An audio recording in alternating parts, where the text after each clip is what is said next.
order, and if you join us in prayer and pledge, please. Let us pray. Lord, we are meeting today to conduct matters of business, guide our hearts and our minds in the spirit of fairness, right thought, and speech. Impart your supreme wisdom upon our activities so that our affairs may reach a successful conclusion. Thank you for being our source of guidance today. Amen. I pledge allegiance to the flag of the United States of America and to the republic for which it stands, one nation, under God, indivisible, with liberty and justice for all. Thank you. All right, we'll have our first call out for the public, and I'll read our rule on that. A member of the public may address the board after receiving recognition from the chairperson and giving his or her name. Public comment shall be limited to a period set aside at each meeting for such purposes, and each speaker shall have the floor for no longer than 5 minutes unless the board grants an extension. Board of Commissioners Rules and Procedures and Bylaws 5.13-3, and we ask you to be respectful. Anyone wish to address the board? Nick, you're up. Good morning. I just following up on an email I sent about replacing an employee who left here a couple months ago now, I guess. The appraiser one position previously held by Kim Jackson. She has left, and finally getting around to asking permission to fill that. And as I laid out in the email, we do have multiple positions in our department that have not been filled fully over the years, and I would like also permission if I cannot find a qualified candidate who can come in and fill that appraiser position, because that is a very a position that requires some sort of skills and stuff that maybe we're not going to be able to get somebody right off the bat. So we have that lesser position. If we do have what I call, or what is referred to as a beginning or whatever I can never remember the term. Entry level? What's it? Entry level? Entry level. That's the terminology I'm looking for. I don't like to refer to any as entry level, but if we do have one, the position of assistant description analyst clerk, we've always had it in that job description that that person would be required at times to go out in the field. So if I cannot find somebody with the appraiser position, after searching, I would like maybe conditional approval then to revert down to that position, with the understanding that eventually that person would work themselves towards the appraiser, where it's never been that in the past.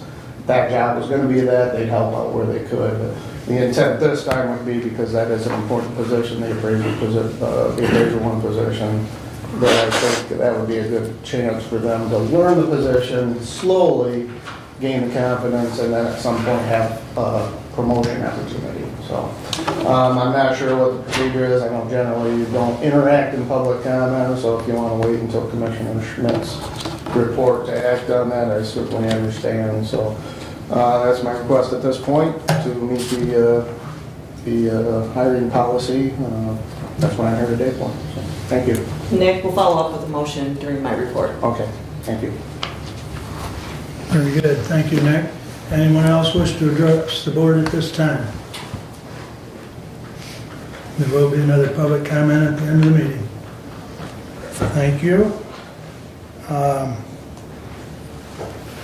Entertain a motion to approve the consent agenda. With some changes, I would like to move 152 down underneath the public safety and judiciary. And then we had questions regarding duplicative 155, 56, 157, 158, 159, 160, 161, and 162. And put those down underneath underneath personnel. Well, and then we can just... Let's just remove them and move them to January 3rd. So are we going to remove all of the appointments, so starting at 155? Through 155 through 162. Through 162. Correct. And I believe, correct me if I'm wrong, That- Judy, that but would they not will be be all the assigned new appointments. numbers? Yep, they will be new numbers altogether. That would not be all of them, because there's 149 and 150, which those are appointments made by the board. Those are not sitting board of commissioner members to those appointments, so. 148 through 150. Correct, yes. So 149 and 50 are going to stay then? Yes. Okay. Okay, so the consent agenda is amended with 152 coming down under public safety and 155 through 162 being moved to January 3rd. And they will have to be on the agenda after the commissioners are sworn in. 22-151, I have a question on that one. Do we have to pull it and put it under Brad's report in order for me to ask that question? Then could we pull that, please? Okay, we'll move it down under public safety. I have a question. Please, Doug. The minutes of the closed session, I've not had a chance to look at those minutes. I would like to look at those before I approve them. They're already sealed. We talked about it last, Nobody got with my boss to tell me how it wanted to be handled, and those are sealed, and I cannot open them without a court order. well, they haven't been Brett and approved I have yet. talked about the commissioners need to come up with a procedural change in policy for starting in '23. So that's the best I can tell you at this point, Doug. It has been discussed as far as what we need to do. There just wasn't, with the holidays and everything, it was a little challenging. So you can certainly vote no. But rest assured, we are going to address that. Any other questions or comments? All right, I'll run through this again just for clarity. 150, And please. so I would move to approve with 151, 152, move down underneath public safety, and striking 156 through 160.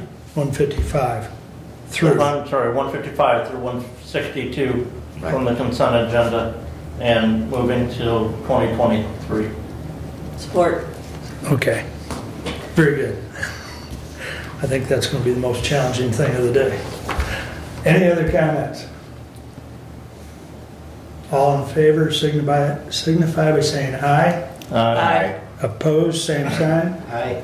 4-1 consent agenda. All right, thank you. Correspondence is listed. Any comments on correspondence?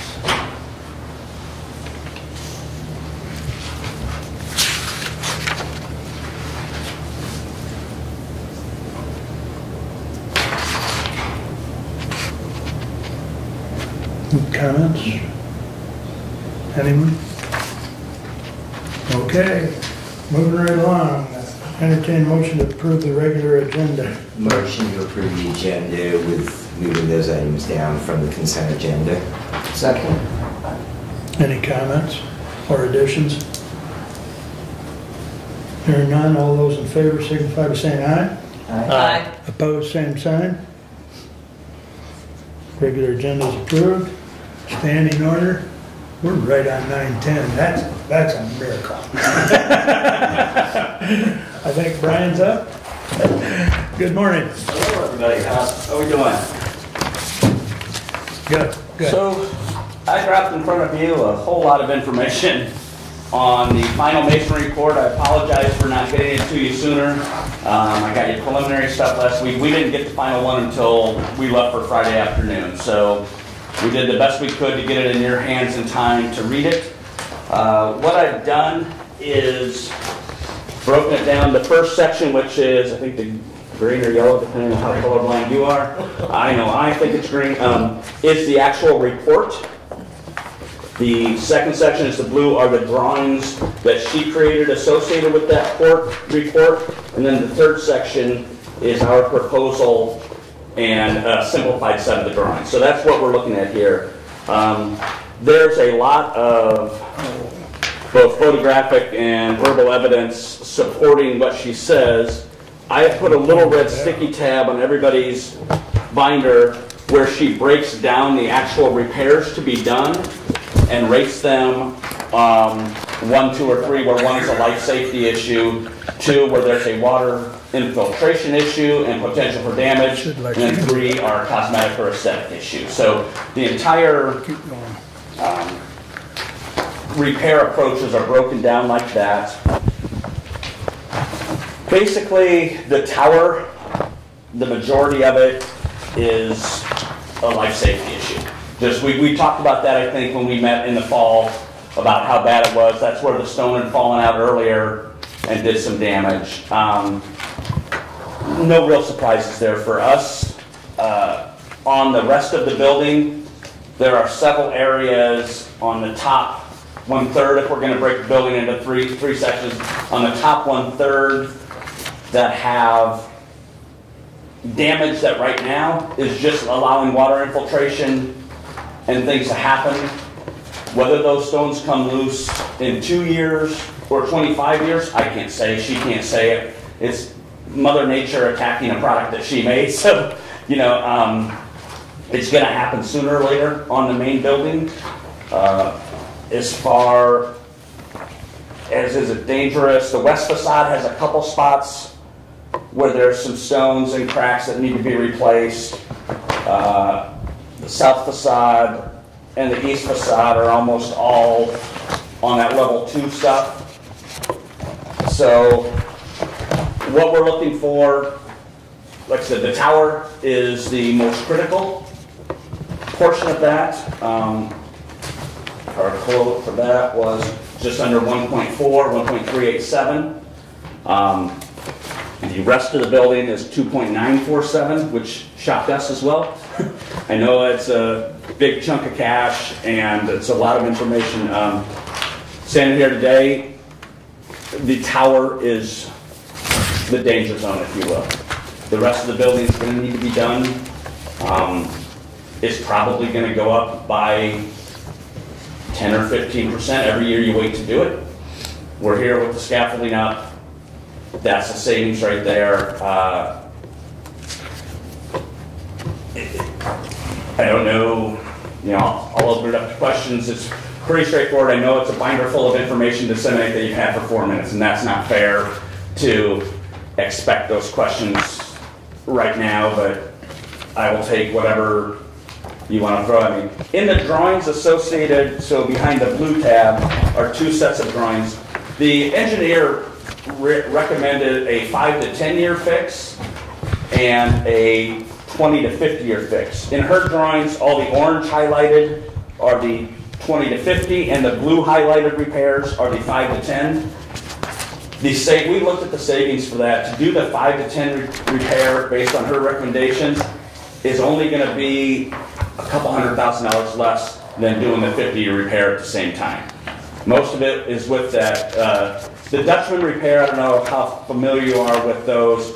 Basically in those stones, we will go cut out a section of the stone, pull it out, match it with the same product, put pins, anchor it back in, and then seal it up with mortar around to match. So we're actually pulling the bad sections of the stone all the way out, putting new stone in there to replace it. It's time consuming, it's very difficult, it's very labor intensive, but it's the right way to do it. The patches you have up there now that were done, we think in 1999, because we saw somebody scratch 99 into one of the repair areas. So that's 22 years, 23. Yeah, so 20. Yeah, so that's a 20-year fix, and it's probably should have been addressed 10 years ago. The patches are a 10-year fix, 5 to 10-year fix. They're not fixing the root of the problem. They may stop water infiltration for the time being. Who knows what else is going to happen over the course. Where with these major repairs, they're going to fix the problem. The low end is 20. We're confident that it's at least 50 to do, if you do it the right way, that it's going to match the roof and the tower repairs and everything else that we're doing. So Yes, sir. When you were here previously, you had talked extensively about the brickwork on the inside of the tower. Mm-hmm. And again, you know, other than what the preliminary that was emailed to us, It's you in know, here. it is in here. It's part of our scope of work and part of the repair. There are photos in her report that show that as well. Okay. And that is addressed, as well as the, I always say it wrong, phosphorescence, where you see the water and the stuff. That will all be repaired, sealed, so that if it does show up, I think, Kathy, you asked a question one time, how will we know if it came back? That will all be sealed and taken care of. So if it comes back, we're going to know and come back out. You know, knock on wood, we do it correctly, and we don't have to come back. But that will all be taken care of as well as part of this scope of work. The tower in that 1.4, along with the other work we've signed off for, that tower will be 90% new. You know, and it will be set for the next 100 years. Clock, bell, as well as all the masonry, all the metal work, all the everything. And Brad, I think page 13 and 14 in the green tab, I think there's 3 pictures there that are all a part of the, up in the bell tower. And those are pretty good. I mean, not pretty good pictures, but I mean, they are considering what we're looking at. Descriptive. Right, right. So, is there any difference between these foldouts and these foldouts? Are these just larger? The ones in the back, what we've done is kind of simplified a lot of, the back ones are our scope of work and how we're going to, just a simplified version of both. They're all the same, it's the same building. Okay. It's just a matter of, we've said, hey, these are the areas we're going to attack, where her drawings show we're going to attack it with this type of clean. Hers are much more detailed than ours. Ours are just more simplified as this is the scope of work and these are the areas that we're going to repair.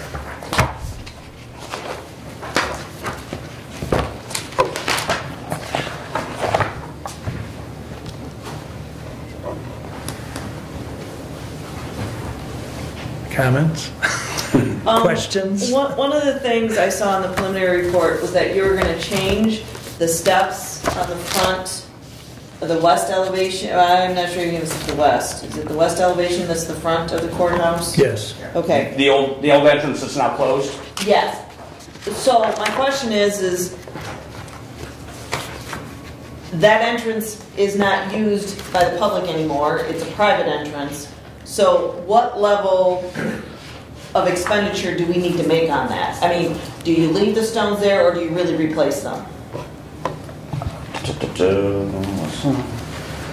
I think our plan, knowing it was not used, was to fix them, for lack of a better term, patch them to make cosmetically more appealing. If it's not an entrance that's for public use, there's no safety hazard, there's no, we would pretty it up, for lack of a better term. But it's under the Dutchman replacement coating, I believe. If it's the west elevation on the fold out, the coloration, and that's what I think I read in what we got sent preliminarily, that you're replacing those stuff. That was one of my questions, because this is a very expensive endeavor, and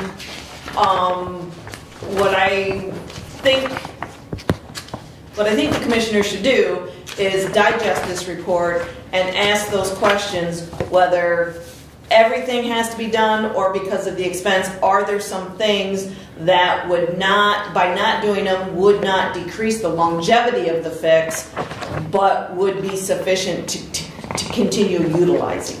And I guess the steps would have been one of those things to me, because I know there's wear on those steps, but if it's not a hazard to not fix them, would that be one thing to not fix, and what would the cost savings be? So, and I'm looking through our actual quote to see if it was called out in there, because I know we had a discussion about it while we were putting it all together, was that this isn't being used. So the diagram on the west elevation, there's a small picture that shows the stairs, and it's marked out as replacement. Okay. That would be on hers. If you look at the last one, the one we pulled out the other way, Doug, I don't think that they've taken that off. Yeah. Which one of the diagrams? The second set of diagrams, the one with the back That is little true. right? It's Right. the first one, it's the west, it Right. says, lower left corner, it says west elevation. Okay. Okay. The one in the middle? Yeah. Well, you see the steps that are over there, sort of the right-hand, lower right-hand corner? Yep, Okay. There's nothing on them, where if you look at the first right. Same diagram. page of hers. Same page on the It's other same one. diagram. Hers is colored, his isn't. Her report and what we've proposed as a scope of work are not 100%. You know, Right. we've seen where, hey, we can, this is a better or more efficient way to do it based on the use of the building. And is that reflective of what the bid or the Yes. estimate, cost estimate to fix? Yeah. So the back drawings, back set of drawings are the ones that we built our quote on, Okay. or proposal. Right. So in digesting this, the commissioners really need to look at what she drew versus what you want to fix. Yeah, Because, again, a layman looking at this saying, oh, this is what needs to be fixed, that's a big number, then you're fixing everything, but you're not. Right. We're fixing 95% of it. Okay. Like I said, the Yeah. steps we knew, Right. there was one other section, and I don't know it, but there was like one or two sections where like, hey, if we're doing this here, why can't we just, a pooling of resources to make it more efficient, as opposed to where she looked at every repair as a separate job, basically, if that makes sense. And that's how she, from an engineer's brain, that's how she approached it. And from the construction brain, we're like, what's the most efficient way to get everything done?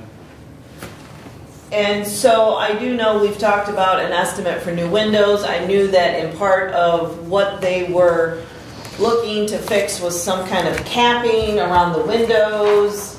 And did I read it right? A lead capping? But anyways, Yeah. that's all right. I saw the word lead in there, and Yeah. it's like, oh, wait, were we actually putting lead on this? Anyways, I don't know if I highlighted it, but my question is if we're going to replace windows, is there any cost savings in what is going to go on here? No, because depending on what windows you get, you're just going to replace those from the inside and pull the casements out and put them back in and then reseal it. So all of the, I'm trying to think how much damage there was on the actual window sills or window ledges. There's, well, I mean, right, that's one thing. On the west face, there's quite a bit of work on the windowsills, as I see it. Well, the difference between the windows, I mean, if I look in the tower, it says, with windows, it says 100% repoint with sealant and T-cap. If we only do the 5 to 10, it's only sealant only. So what's the T-cap? Because if it's a skylight joint, same thing, 100% repoint with sealant and T-cap. That's on the south facade.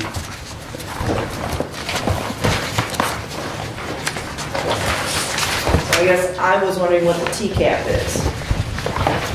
And let's see, T-cap from weather cap style A and B if needed for joint configurations and widths required for the work.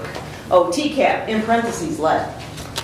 That's what jumped out at me. Lead? We're putting lead on the building? I don't know if that's normal or not. I know if you breathe lead, that's a bad thing. Right. In fact, we get rid of a lot of lead if we know that there's lead pipes and stuff. So again, what does that mean? It's historically accurate. I'm sure that the lead that we are buying now is not the same that was manufactured with no OSHA standards or any other health cares attached to it. So, and there may be some type of turn metals, other alternatives that we could use on that to do it. So again, when we're talking windows and putting caps on things, if we're replacing windows, is there a cost savings in doing those in conjunction instead of twice? Because if one person goes through and does it, then we replace windows, then you're redoing things. The cost savings on the windows would be to do it while they have their scaffolding up so they could actually use scaffolding as opposed to then moving on out, then the window crews come in and set scaffolding all back up to pull windows out. And again, that's more it's more expensive than it sounds because a lot of those windows are still original windows and they're still lead-based windows, so they have to be abated according to their rules. So it's not just pull a window out and stick another one in. It's a lot more involved than that. So again, when they're talking about sealing the current windows and putting these T-caps on, if you're replacing the whole window, because I'm assuming we're getting rid of all the wood around the windows, to me there should be some cost savings in doing those in conjunction. And I'm just not hearing that from either one of you. I don't have the numbers on the windows, so I can't really tell you anything at this point. And we're not a window company. I apologize. I wish I had a better answer for you, but I've got a company working on numbers and everything on the windows, but we haven't got it. It takes a lot of So the cost of the window is not included in the price? Oh yeah, I know that. Yeah. And so my point is that we are doing a 20 to 50 year fix on the current windows. So there's a cost associated with making those windows last 20 to 50 years. I don't know how you make that old paint last 20 to 50 years. I'm curious about that. But what does that cost versus us replacing those windows? To me, one side or the other, there should be some savings. But again, I don't know. The left hand needs to talk to the right hand and figure it out, I think, in this case. go ahead, Randy, sorry. Well, these guys are specialists in restoring the roof and doing all that. Windows is an entirely different construction area, so they're not really involved in the window end of it. He can't really answer a lot of questions on that. And until I get the window guy in here and be able to address your exact question, there's no answer right now. And other than a couple spots on the west facade where we go into that archway and do some repairs, there's very little that butts up to the actual window frame that we're going to be touching. So they can come in, strip that caulk, pull their windows out, and reseal them without affecting any of the work that the masonry work that's been done for 99% of it. And if there's that 1% and we need to work with you guys on it, that's fine. I'm not as worried about the windows impacting any of the work we've already done. As far as the cost savings, I'll leave that between you guys. But as far as it impacting the work that's going to be done masonry-wise, I don't think it will. So if we were to approve this proposal in excess of, it's got to be what? In excess of 3.4 million? Is that right? You said 4.3. 4 point. This is another 4.3. 1.4 and 2.8. Okay. All right. So to say that that building is good for 20, 50 years, we haven't addressed the window situation. And is it true that those windows are going to last another 20 to 50 years without replacing them? Commissioner, all I can tell you is that in the time that I've been here, we've talked about replacing those windows, and that goes back to 2009. And I'm sure that conversation was going on before 2009. But we have been talking about the heat loss. I know, Randy, you had at one point talked about going and setting up a tick outside and taking pictures of the heat loss through those windows. We've been talking about that. We've been talking about the fact that we have windows that won't open, what windows do, what windows don't. And so consequently, that discussion has been going on for a long time. My concern is it's going to be going on for a lot longer because we're right back to the same place that we've been, because that pot of money that we're using to fix that building is been getting smaller as we do each thing, and I don't think we have a big enough pot to do all the things on this list, let alone windows and other mechanical deficits that building has. Plus, we have, today we're going to hear about a court study that we got a grant for, but put some skin in the game in it ourselves, that is going to require probably to do any of those things. So, we have a big picture here that and I mean, at the end of the day, whatever that picture is, there ain't enough money to do it all with what we have on hand. I agree with you. I just wanted to point out that to say that this is a 20 to 50 year fix, like you said, there's some things that haven't been addressed, and of those things that aren't addressed, what's critical? So that's kind of the point of my questioning, is to clarify and shed light on that.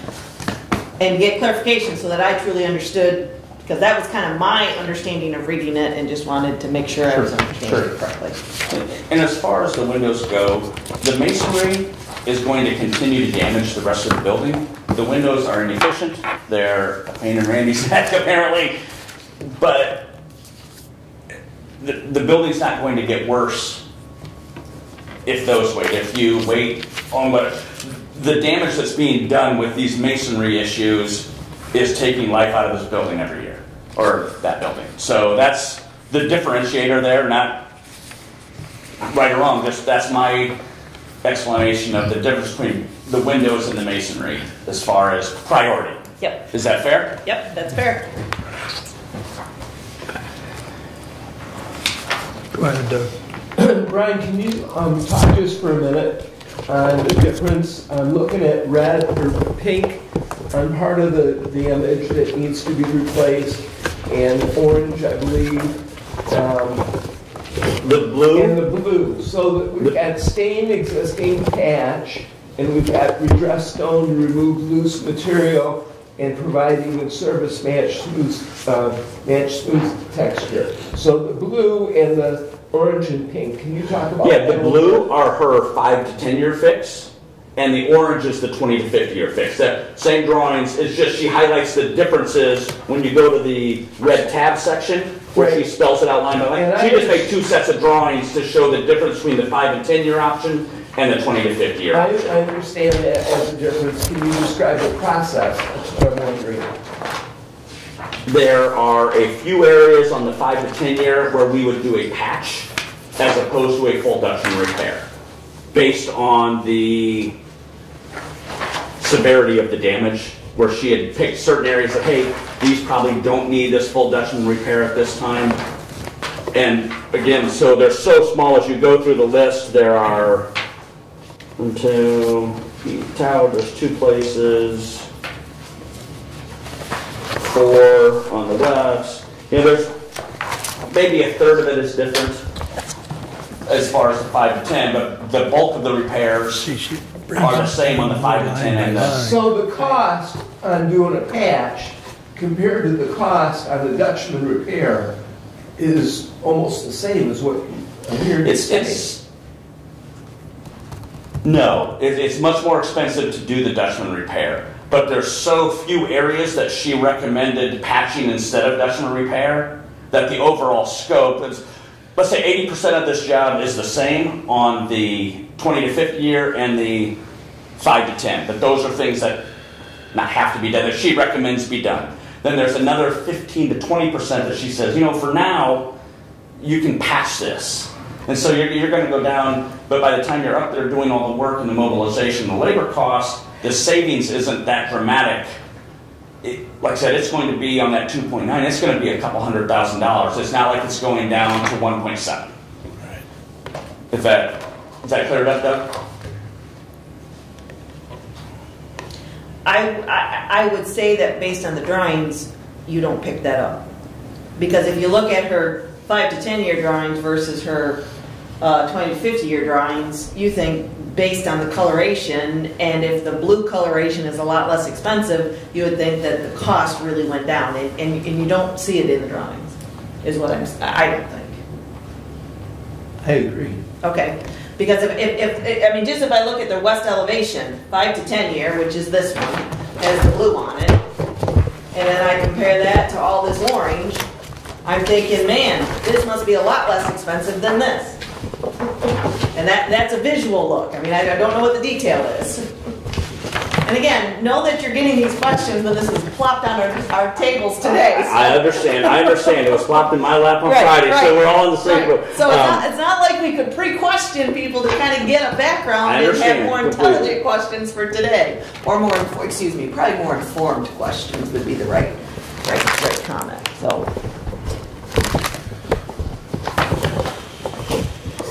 Because I would have expected that if only 20% of it you could go with the blue, I would see 80% orange on this page. And there isn't. It all went blue. Right. So. Yeah, I wish I had a better explanation than. So, her drawings aren't consistent with what she recommends in the tabbed area. How's that for an answer? So, not throwing it all on Julia, she's fantastic, but if you look at the tabbed area and how she called out the different repairs and the similarities between those, they don't match with the differences on the drawings.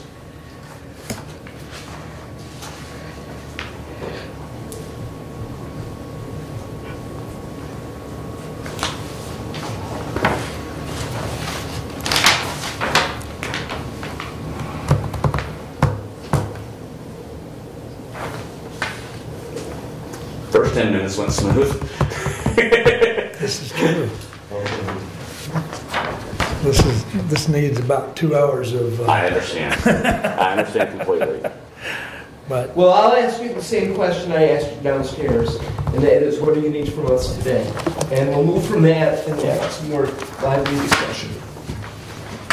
I think it's in the county's best interest to move forward with the tower repair because that's the life safety issue. Those are the things that are, for lack of a better term, crumbling, both literally and figuratively. I understand the need to process the rest of it, come back to us with 4 pages of questions that we can answer. Normally we hold these prices for 30 days. We're not starting on the masonry until March when it breaks. We would hold those prices for 60 or 90 days for you while you work through it. If you think that's a fair compromise, and go from there. well, we've got because of where we fall here in the scheme of things, we've got 2 meetings within the next 2 weeks. So I would hope that we have time to digest this and bring it back up at one of those 2 meetings. Because I mean, I don't disagree with what you're saying, and I don't know the board's pleasure. I haven't heard anything as far as the tower or what. But as far as the entire project, I think we've got to address that issue at one of the next 2 meetings. Unless someone wants to make a motion at this point in time. So I have another question. Yes, sir. The roof itself, the clay tile and the scaffolding that is already up, you know, at what point and where do we stand? What's the projection on the progress and what's your timeline and where are we at? We will do the tower first. If you sign off on the rest of the masonry, we will do that second, and we will do the roof last. If you sign off on the tower, we'll do the tower first either way, then either the masonry, then the roof, or the tower, then the roof. Our goal is to be out of here, if we do all of the masonry, be out of here by next fall, the end of the fall. So we're still right around that year timeline we talked about in August, maybe a couple months extra. So it's not going to extend it because it's different crews. You know, our metal guys are going to be working on the tower, and once the masons are out of their way, they can go just start whipping around. I say whipping around, but like it's no big deal with those stones. But they can just start working. It'll be sequenced in an effective manner. Then as soon as they're done, we'll pull their planks off, reset that scaffolding for our roofers. The roof's the easiest part of the job. And that's the last part of the job that you just said. Yes. It's the. Have we made a decision on the tin, on the cupola, on the copper? As far as? Do you take the tower down? We're going to do it up there. We're going to scaffold up there. We talked to the engineers of how to scaffold it, what we need to do for shoring, and I think we're going to do it all on. We might build it here on site and then go up a stack of shingles at a time or whatever, but we're not pulling it off and taking it home. Okay. Well, for the sake of comment, anything that's a number 1 would have my attention. Which I think the only ones are on the tower. The ones would have my attention.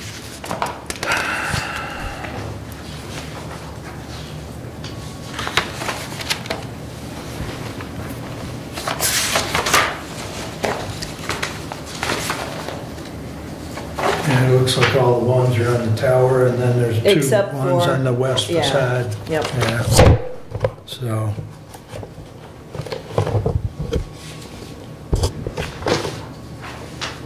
Well, I would think that because this landed today, I think there should be a conversation about the total cost, what we have left in the ARPA funds, which is, I guesstimate, about $3 million.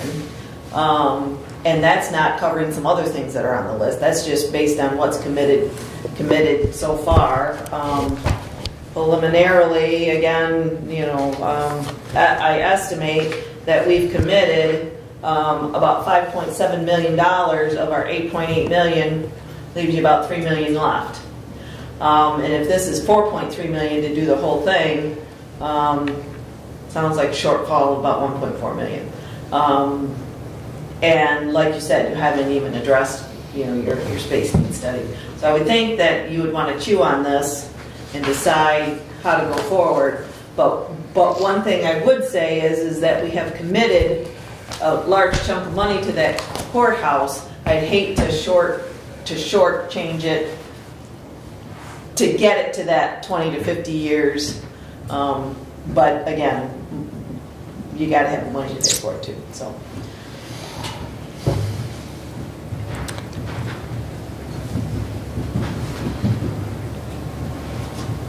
from what I've heard from Brian and Doug, the tower is going to be the first thing addressed, correct? Correct. And it looks like the majority of the ones sit in that area. And I mean, I'm just thinking that we've got some pretty decent weather ahead of us. I guess I would certainly entertain a motion to keep working on the tower and address that and commit to that based on we've got the crews available, we've got the scaffolding up, the weather's going to be much more favorable than it has been the last several days. So that's my 2 cents, Doug. When would you start on the tower? That's above my pay grade. I can find that out and let Randy know as far as scheduling and crews go. We're committed to this job. Yep. The crews have been set aside for this for the next year. Whether that means, you know, whether we thought we'd be out here the second week of January, we've still got a bunch of scaffolding to do on that tower once it's approved. That's going to be the next step. Okay. And then as soon as it breaks, we can go. The masonry can't be done until I want to say it's 45 or 50 degrees or warmer, right. But we can get started on the metalwork. We can get started on a lot of the other portions of that.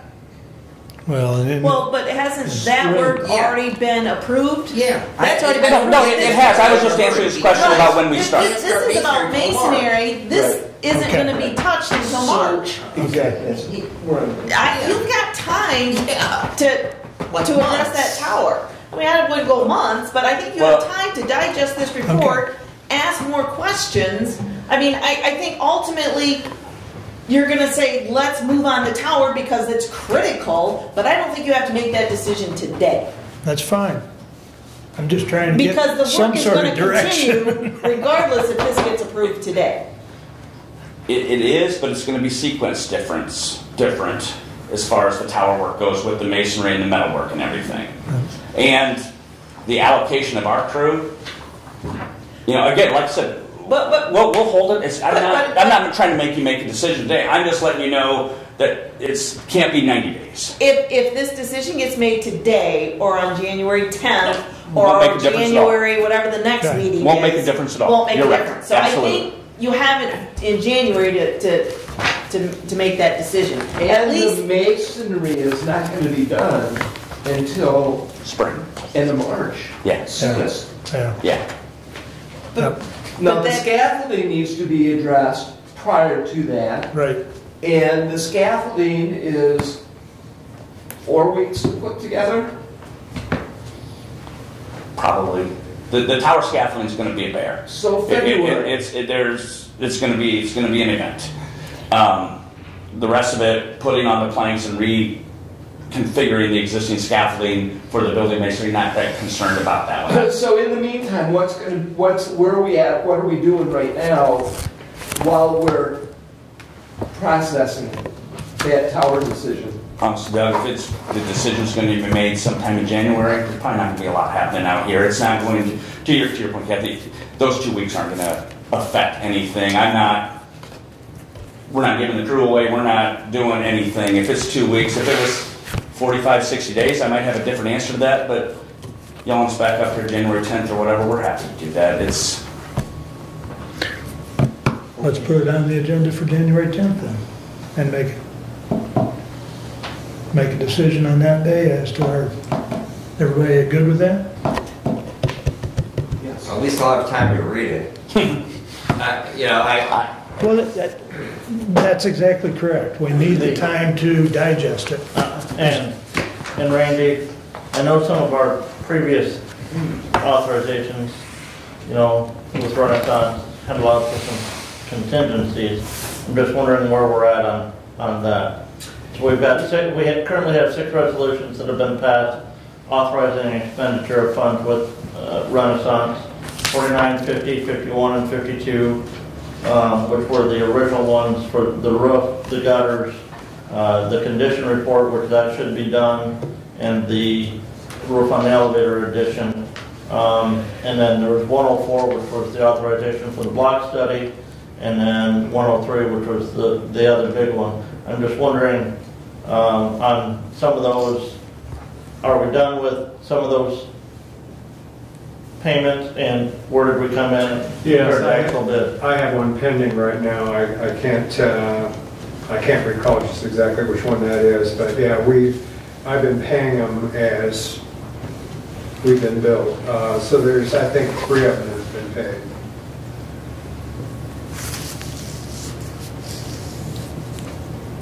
Now, as far as... Where did you go? Did you just give me those a couple weeks ago? Yeah, a couple weeks ago. Yeah, and then like I said, just wondering, said some of those, and they were the small figure, that had allowed for contingency in addition to that. So I'm just wondering where. We've got one contingency that is going to pop up, and what that is they found a situation on the roof.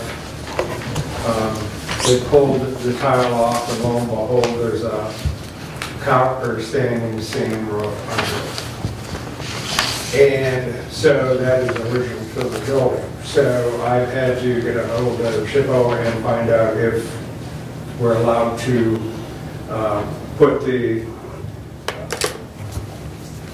clay back up, or if we have to put the copper standing seam back up. The difference is, if we put the clay back up, we still have to take all the clay off, then the standing seam has to be stripped off.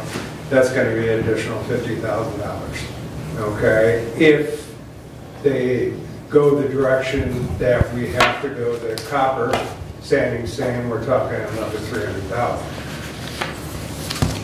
The initial response I've got didn't seem to indicate that they would make us do that we would end up probably putting the clay back up, because technically we're doing a repair right now. We're not replacing an entire roof. So with that said, I'm looking at a $50,000 contingency that we didn't plan on. Yes, ma'am. Who gets the copper, and what's the... we're going to grab the copper. So what's the value of that copper? Is it more than $50,000? Because I know copper's high. I don't know. No, it's going to be 7 or 8 grand, 10 grand maybe. Okay. Okay. So if it's 10 grand, we're talking $40,000. And if I can cut a deal with Renaissance, they're taking it off and everything. If they can, give us money for it. In 30 whatever years, we've never seen anybody do it that way. They literally took the time to bend over the standing seams, put the overlayment on it, and then laid the clay tile on it. We've never seen. I mean, we've seen everything, right? It had to take them longer to bend those seams over than it would have to take it off. We didn't.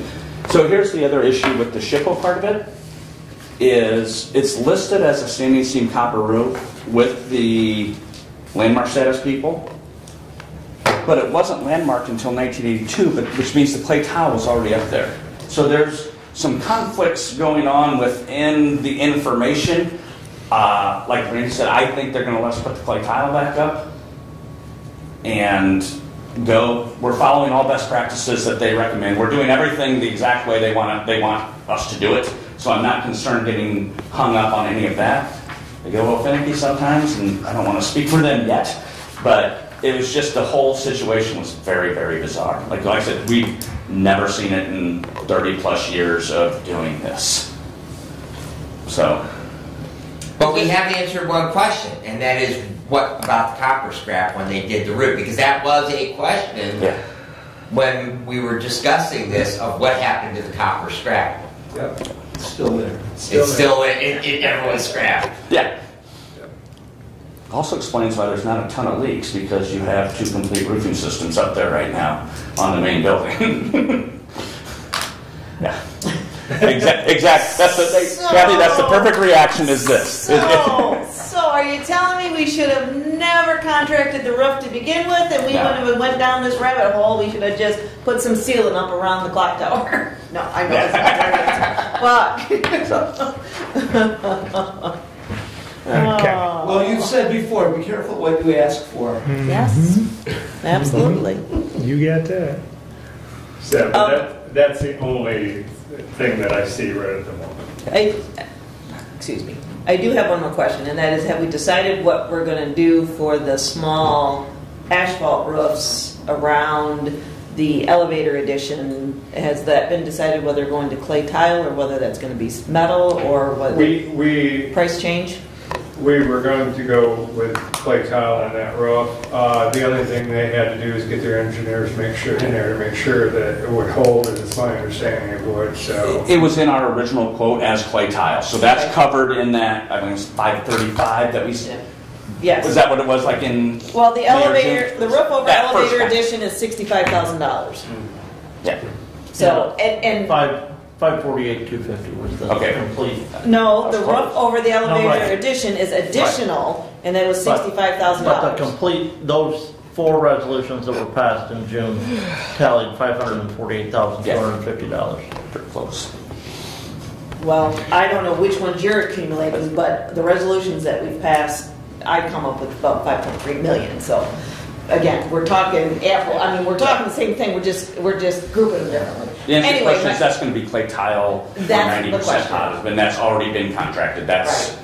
And even those small sections, because there's 2 small sections off of each. That's lower off of each side. You've got the large section that's 3-story high, and then you've got some. Talking, Yes, those are going to be. Okay. Absolutely. Okay. All right.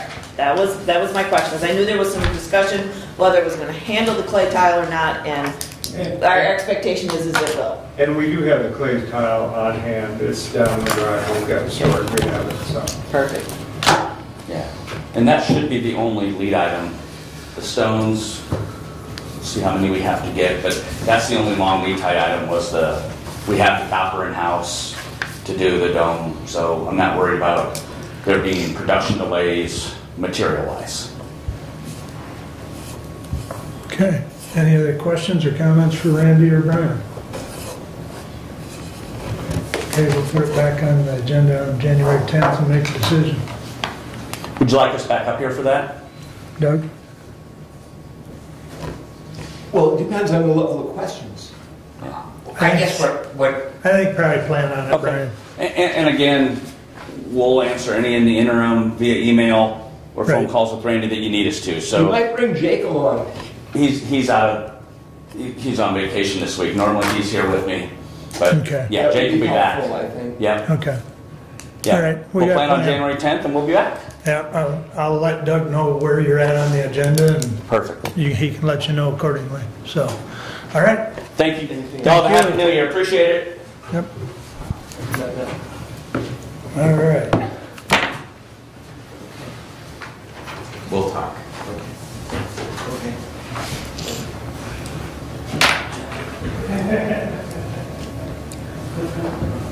Kathy, All right. you're up. All right. I think let's start with 168. Okay. Get my reading voice out here. To the Honorable Board of Commissioners, we recommend the transfer of $470,000 of accumulated funds in various delinquent tax revolving funds to the general fund. These transfers fulfill the total 2022 budgeted appropriations from the various delinquent tax revolving funds to the general fund. Year of transfer, 2006, 78 cents, 2007, 72 cents, 2008, 54 cents, 2009, 98 cents, 2010, $3,893.56, 2011, $4,047.79, 2012, $10,618.82, 2013, $17,672.94, 2014, $7,080.61, 2015, $20,217.34, 2016, $31,166.25, 2017, $113,736.36, 2018, $261,563.31 for a total of $470,000. Budgeted appropriation transfer to general fund for 2022. Account number 101.00-000-676.000, transfer from DTRFs, $400,000. Account 101.00-000-699.001, courthouse debt transfer in of $70,000, total due to the general fund $470,000. Respectfully submitted, Kathleen Schmidt, Chair of the Budget Committee. Support. May I speak, please? Please, I Stephanie. just noticed those are the old account numbers, Okay. so I can get that corrected. Okay. Go ahead, Brad. Mike, I have two questions. I guess the first is, since it came out exactly $470,000, is there like other amounts then that will be in those bigger amounts that will be the 78 cents, 72 cents in future years? Because it just one of those things of numbers is that they really come out exactly. It depends if we get payments for that. I'm not sure if we have any people that are still that far behind, Okay. but if we get payments from them. Because those would be agreements rather than through the foreclosure process. Yeah. Okay, that makes sense. And then my other question, and it really is directed to you, Madam Treasurer, is that these amounts we still have that reflects our reserve that we need for the resolution we passed at our last meeting. So this money is over and above those amounts. Yes. Perfect. Thank you. I don't know, do you want him to go get those new account numbers? We'll get them later.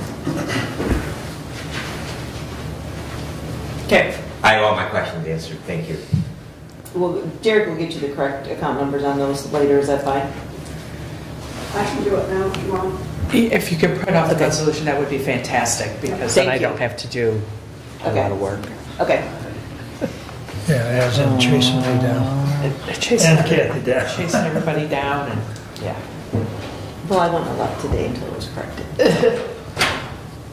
Okay. I know she's got extra pep in her step today, so her chasing might be better.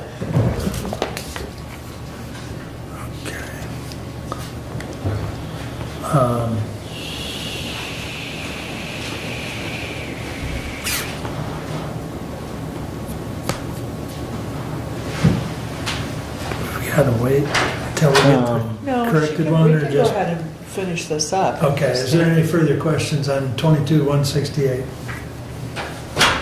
Hearing none, roll call.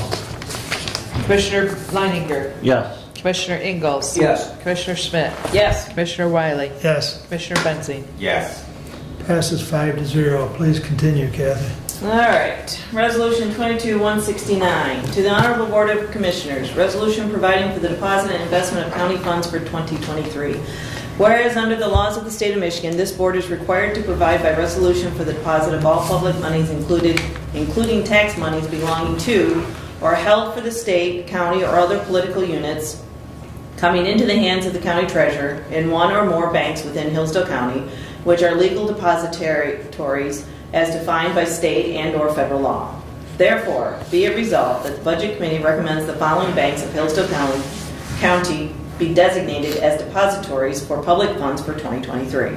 Fifth Third Bank, Hillsdale. County National Bank, Hillsdale, Jonesville, Litchfield, Somerset Center. Century Bank and Trust, Reading. Southern Michigan Bank and Trust, Hillsdale. Flagstar Bank, Hillsdale.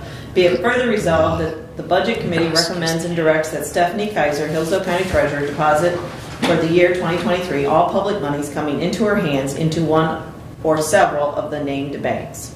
In addition, be it further resolved, the Budget Committee recommends the County Treasurer or her designated deputies, with the advice of the Budget Committee of Hillsdale County Board of Commissioners, be and is hereby authorized to invest these public monies for the good of Hillsdale County in the named institutions or any institution legally permitted by the state or federal statute or regulation within the limits set by law.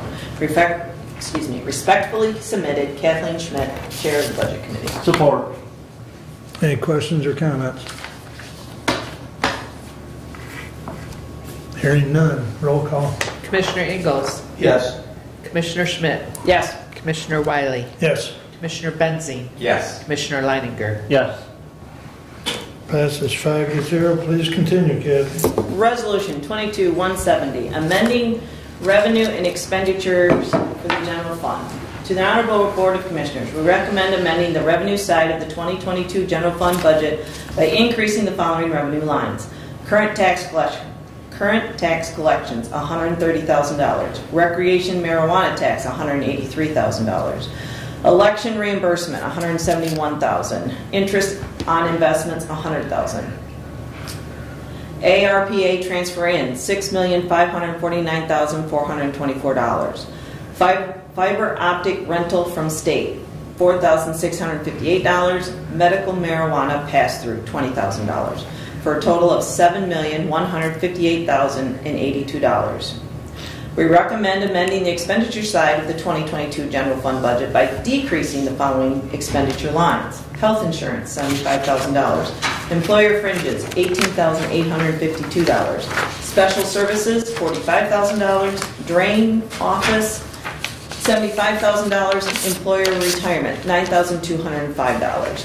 For a total of $223,057. We recommend amending the expenditure side of the 2022 general fund budget by increasing the following expenditure budgets. Board of Commissioners, $14,000. Finance Department, $2,000. Lifeways Building Maintenance, $4,000. Elections, $140,000. Building and Grounds, $32,000. County Office Building Maintenance, $16,000. Friend of the Court Building Maintenance, $2,000. DHHS building maintenance, $11,000. Health Department building maintenance, $2,750. Medical care, MCF building utilities, medical care fund? Medical care facility. Facility, thank you. $15,000. District Court, $2,000. Sheriff's Office, $100,000. Workman's Comp, $23,240. Jail Corrections Department, $105,000. Medical Examiner, $2,000. Veterans Burial, $2,000. Appropriations, Capital Improvement Fund, $6,599,424. Probate Child Care Fund, $275,000. Department of Human Services, $5,000. Audit fees, $1,855. Labor Relations, $1,500. OPEB allocation, $4,000. Medical marijuana pass-through, $20,000. Contractual services, $1,370. For a total of $7,381,139. Respectfully submitted, Kathleen Schmidt, Chair of the Budget Committee. Support. So this is just getting our 2022 budget so that we're not overexpended in any particular line. So it's, and as for the ARPA transfer, it's essentially running our ARPA money through through our books and records so that it ends up into the capital improvement fund so that we can pay for the courthouse. Correct. There will be additional allocation in 2023 to finish up the ARPA transfers. Doug, you had a question? Someone answered, this balances the accounts that were overspent. Yes, yes. And there's probably some additional accounts that are underspent, right. But what we're getting is there was enough between the revenues because revenues came in higher than we expected, and so not every line item was decreased because you on audit, it's about those that are overexpended. And so we have to get those cleaned up. The elections, the $140,000, that most of that is, the election reimbursement was $171,000, so that is an offset. As you can see, probably the two largest over expenditures was in the sheriff's office and in the jail.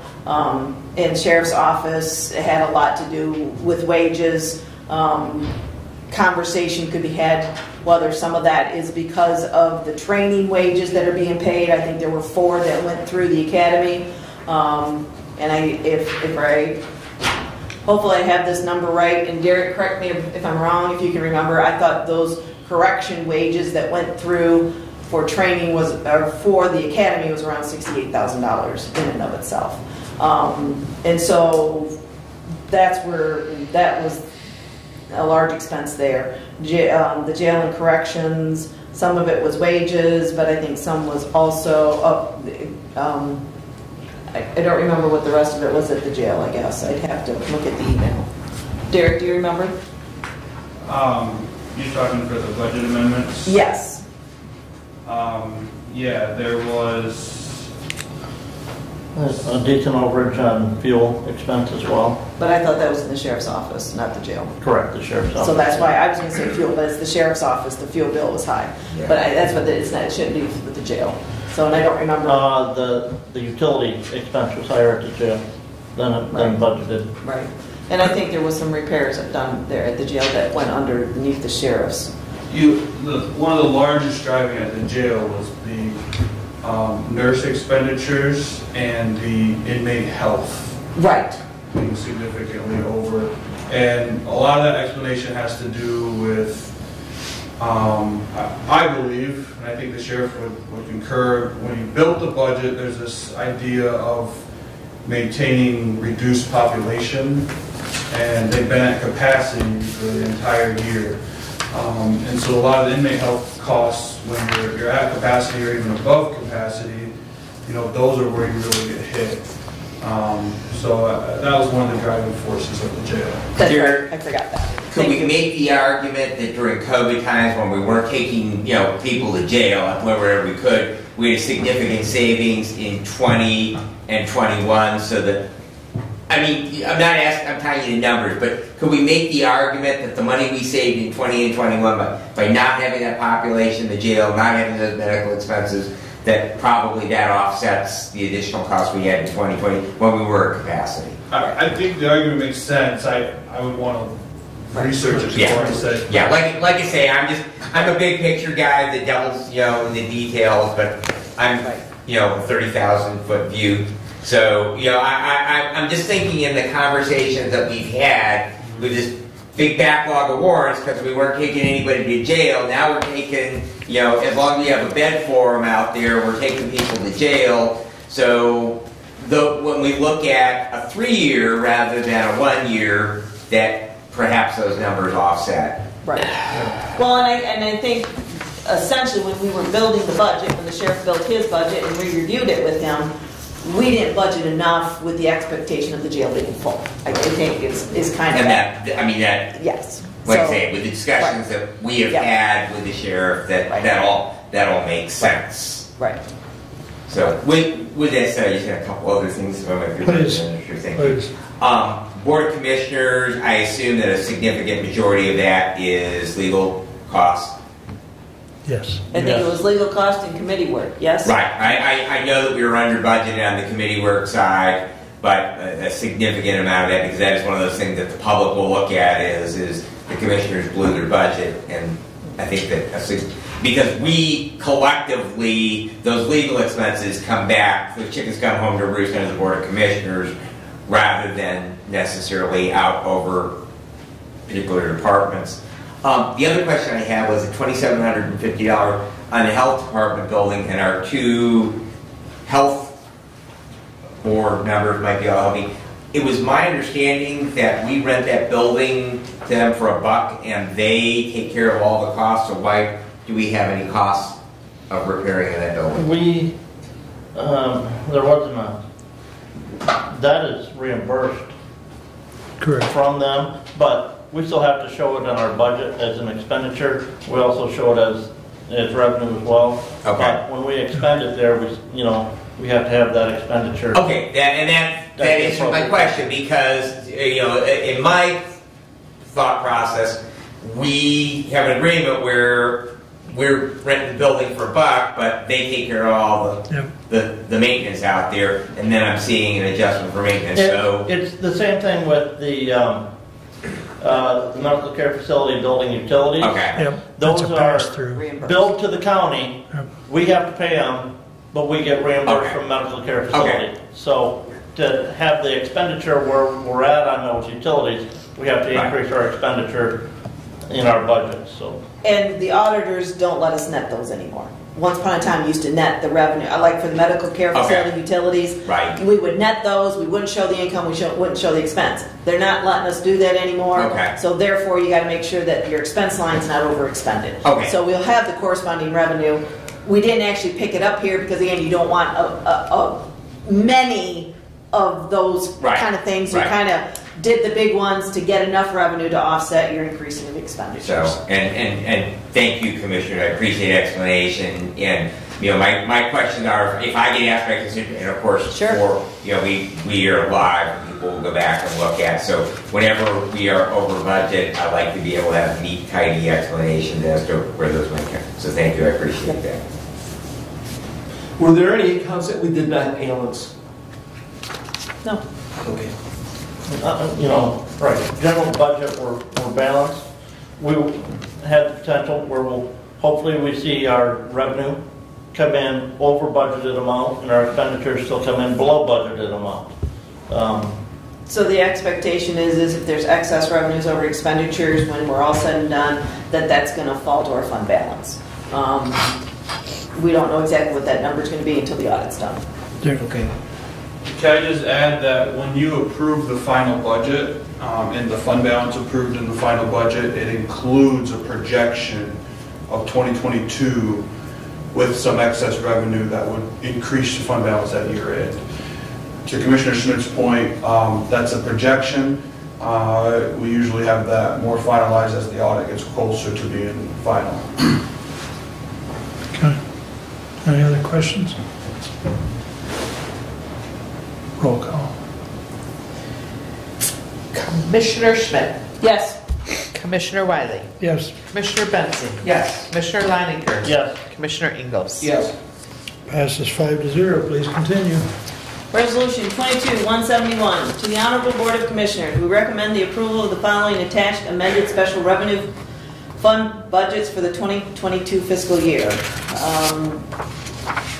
Account 201, County Road, Account 208, County Park, Account 211, County Drug Courts, Account 215, Friend of the Court, Account 263, CPL Fund, Account 279, Strategic Facility Grant, Account 281, American Rescue Plan Fund, Account 287, Opioid Settlement Fund, Account 290, Department of Human Services, Account 292, Child Care Fund, Account 297, Veteran Service Grant, Account 301, Debt Retirement, Account 402, Equipment Replacement, Sheriff's Grant, Account 403, Capital Projects, Account 512, Medical Care Facility, Account 516, Delinquent Tax Revolving Fund, Account 705, CDBG Program Income, Account 721, Library Penal Fines, Account 805, Drain Construction Fund, and Account 851, Debt Retirement Fund.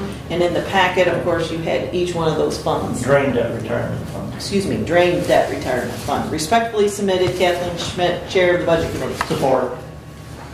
And like I said, in the packet, you had all those funds that those relate to. And that was, again, just getting them in line so that they pass the audit. And the county road money is the pass-through money that we get, is that correct? Well, it doesn't come, it's their money, it's their budget, but we have to adopt it as part of ours because we are all together. But they do their own audit, so they do all their own numbers. We just put in the numbers they give us. Right. We have no control. Kind of like the medical care facility is the same way. Their audit becomes part of ours. Yes. It's one gigantic document. And if you look at that, which that's page. Start on about page 50, doesn't it? 50 to Yeah, I can't. The for the road commission, their revenue increased about 1.1 million, and their expenditures went up approximately the same figure. So,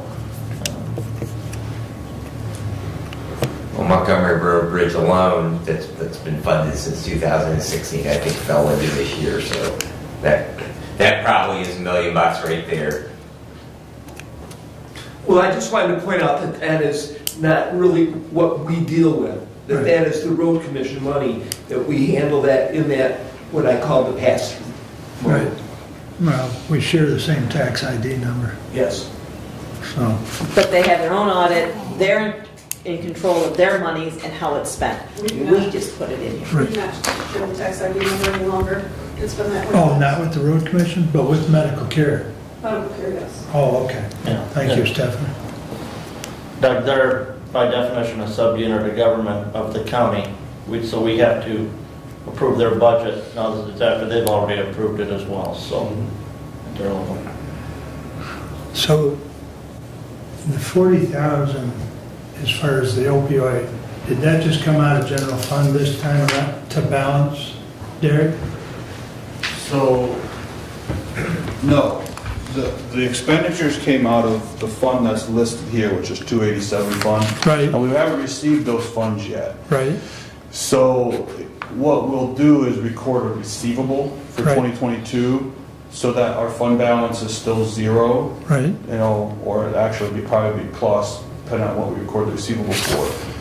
And then when that money comes in next year, then we'll reverse out the receivable and we'll be fine. So the general fund's not affected by the Okay. transaction. Okay. Good. Thank you. All right. Any other comments or questions? Roll call? Commissioner Wiley? Yes. Commissioner Benzi? Yes. Commissioner Leininger? Yes. Commissioner Ingalls? Yes. Commissioner Schmidt? Yes. Passes 5-0. Please continue, Kathy. Resolution 22-172. To the Honorable Board of Commissioners, we recommend approval of the attached employee list to receive a 5% pay raise, a 5% pay increase effective January 1st, 2023. These employees are employees who were not covered under the salary, SEIU, professional, managerial, or para-professional pay schedules previously approved, but were budgeted to receive an increase in the approved 2023 budget. Respectfully submitted, Kathleen Schmidt, Chair of the Budget Committee. And attached is the list. Support. Discussion? Just like I This said, gets- these are all the Yeah. off schedules. For whatever reason, they haven't been put on, they were hired, were not on a schedule. I would say going forward, if any new hires are done, it would be nice to make sure that whoever hires them gets them on a schedule. That should be one of the things that we look for, is to make sure they're on a schedule. So at this point, though, everybody else is essentially, we know what we put in the budget, and we budgeted these, and the 5% is what we did to the SEIU schedule, and the managerial, professional managerial, and or the paraprofessional pay schedules, as we increased them by 5% for 2023. So this is just in line with those. So simply it's house cleaning or housekeeping, so Yes. that payroll knows exactly Yes. what to do. So that there's something in writing that payroll is going by. Yep. Correct. Okay. Yep. Any other comments or discussion? Might as well make it a roll call, Jody. We might as well keep it consistent. Okay. Commissioner Benzi? Yes. Commissioner Leininger? Yes. Commissioner Ingalls? Yes. Commissioner Schmidt? Yes. Commissioner Wiley? Passes 5-0. You have one more item while Nick's waiting. Yes. I am going to move to approve, to give Nick the approval to hire a new person in his office, and give him the discretion on whether that's going to be an assessor or whether it's going to be the lesser position, depending on the candidates that apply for the position. Second. Any discussion? Just one thing, and that is the understanding is that regardless of what position he hires into, the other position will remain budgeted and open. Correct. and that I guess that Nick, you automatically probably are going to do it, but just kind of part of this whole discussion, that would then direct you, whatever position that you do hire for, that you'll make sure the posting goes back up for the other position, because we want to get you back to full staffing. Well, it's either or, it's not both. Right. Oh, it's either or. It's either or, Okay. and it's left to his discretion of what he needs. Okay. Because it's, the equalization director is the one that is telling us what his staffing needs. Right. And this is just a matter of giving him the latitude to hire one or the other depending on the qualifications of the candidate. I just want to make sure that his staffing, because he has budgeted staffing, I just want to make sure that we are clear and Nick is clear that we want to make sure that he gets his staffing at full. Yes, absolutely. Right. Many times he has hired somebody in that legal analysis or legal description, mapping specialist position. They've gotten training and they've moved up the level to the deputy assessor level and so forth. So, right, just depending on the quality of the applicants that he gets, whether he fills that lower level position or the assessor. Okay. Any further comments or discussion? All in favor, signify by saying aye. Aye. Opposed, same sign. All right, please continue, Kathy. All right, in the packet there was the variance to the November expenditure summary report, and this is where we're at in November. We've already passed a resolution to kind of account for any of those departments that are going to be over budget. Just remember, you're not going to see the same kind of over budget in this report because this is November, not December. So, other than that, if anybody has any questions, if not, that's really all I have to say about that.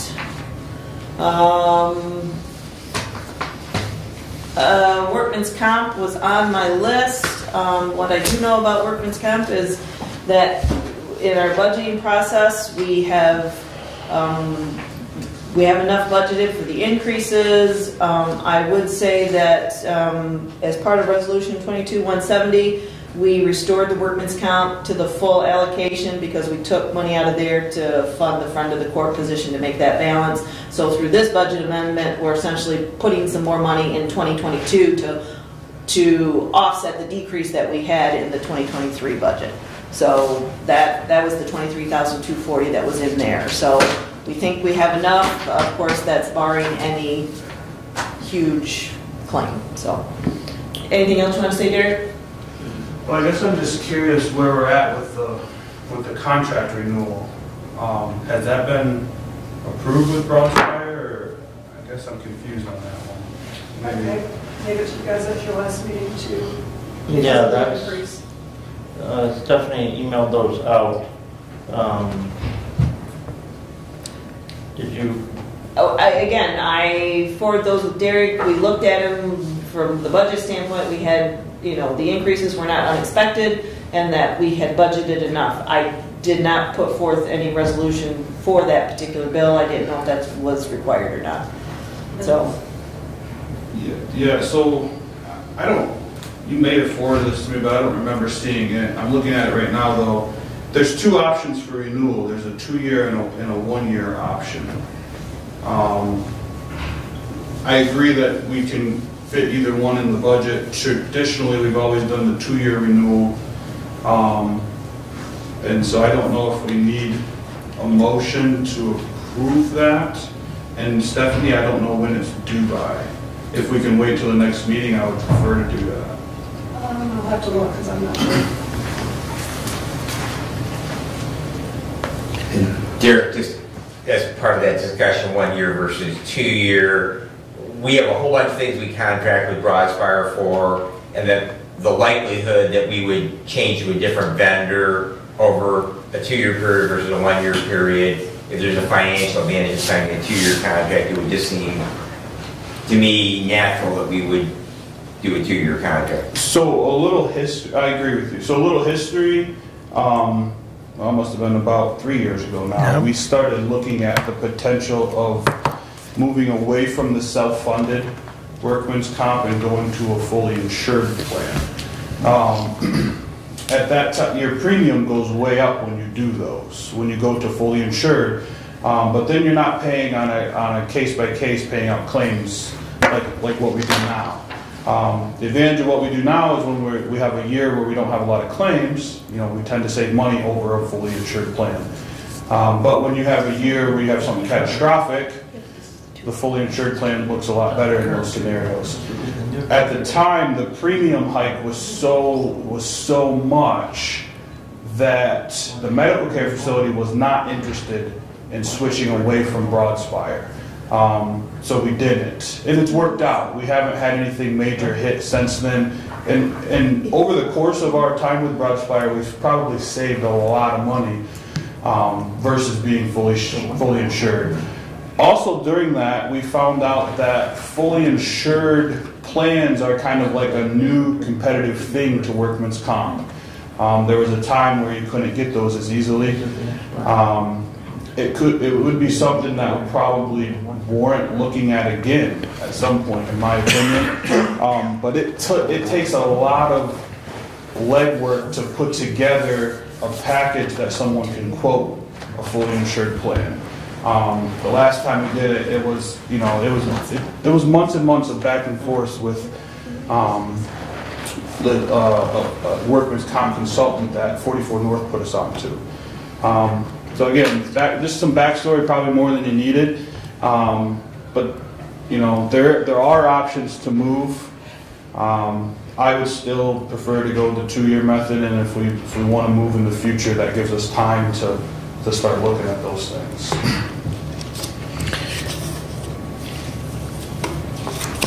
I think we've only had, and either you or Stephanie could probably correct me if I'm wrong, but I think we've only had 2 major claims in the last 10 years. I don't know as much about anything that happens at workman's or at the medical care facility. Right. I know with the county, we've really only had 1 major since I've been here, and then some smaller ones, some mid-major maybe ones. Right. But 1 big one. Okay. A lot of the time, it's just smaller incidental ones. But you're only one accident away from that not being the case. Right. So. And that's one of the reasons we make an effort to try to put money into our workman's comp fund, because we are self-funded on those claims. It's important we build up that fund, to me, to some extent. Now, I've heard commissioners argue that they would rather see those funds go to fund balance so that the board has the flexibility with those funds, and that's fine. But just, know that the thing about doing that is we never want to dip into our fund balance when something does come up. Right. So. And when you say we're self-funded, we're only self-funded up to a certain amount. Correct. Which is it 400,000 or 500? It's 500. For general employees, it's 500, and next year for police, it'll be 750,000. Right. It's currently 600,000 for, and that went up 2 years ago from 500,000 to 600,000 for the police and fire. Mm-hmm. And just for clarification, is that per accident or per year? It's per accident. Per claim. Per claim. So Per once claim. the claim reaches that number, it doesn't matter what year the expenditures fall in, that claim is. So it's per claim. Mm-hmm. So it's not even per year. So if you have multiple claims in 1 year, you could have multiple 500,000 or 7. Derek, do you have the numbers right there in front of you? For The Broadspire numbers? I have the premium numbers in front of me. Because, you say in the past we've looked at private insurance, and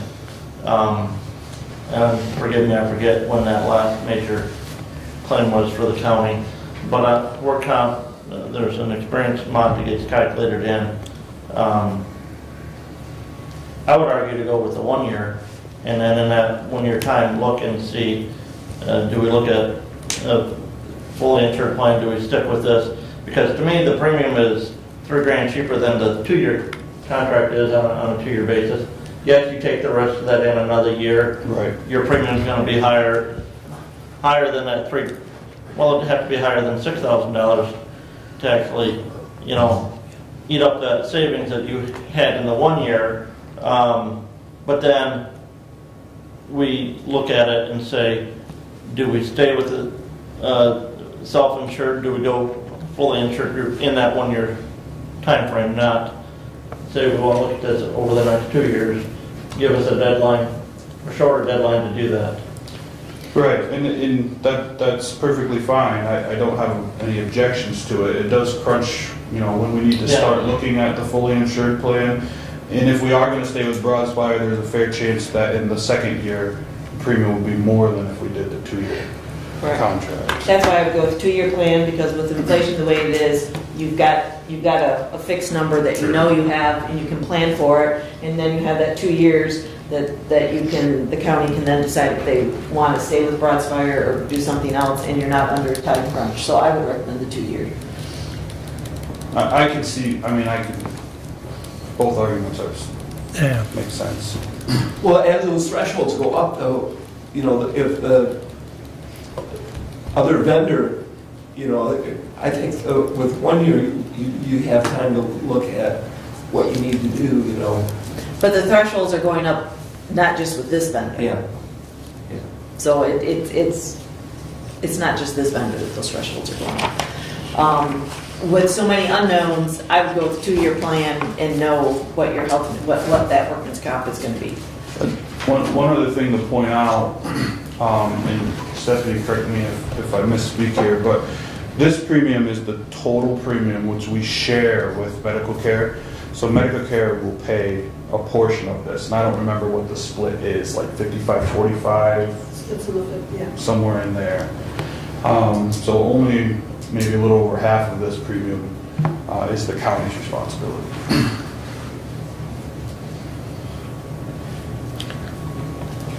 But again, I still don't know when they need. I'm looking, I just found it. They need no later than 3 p.m. on the 30th. Of December? Yes. Yeah.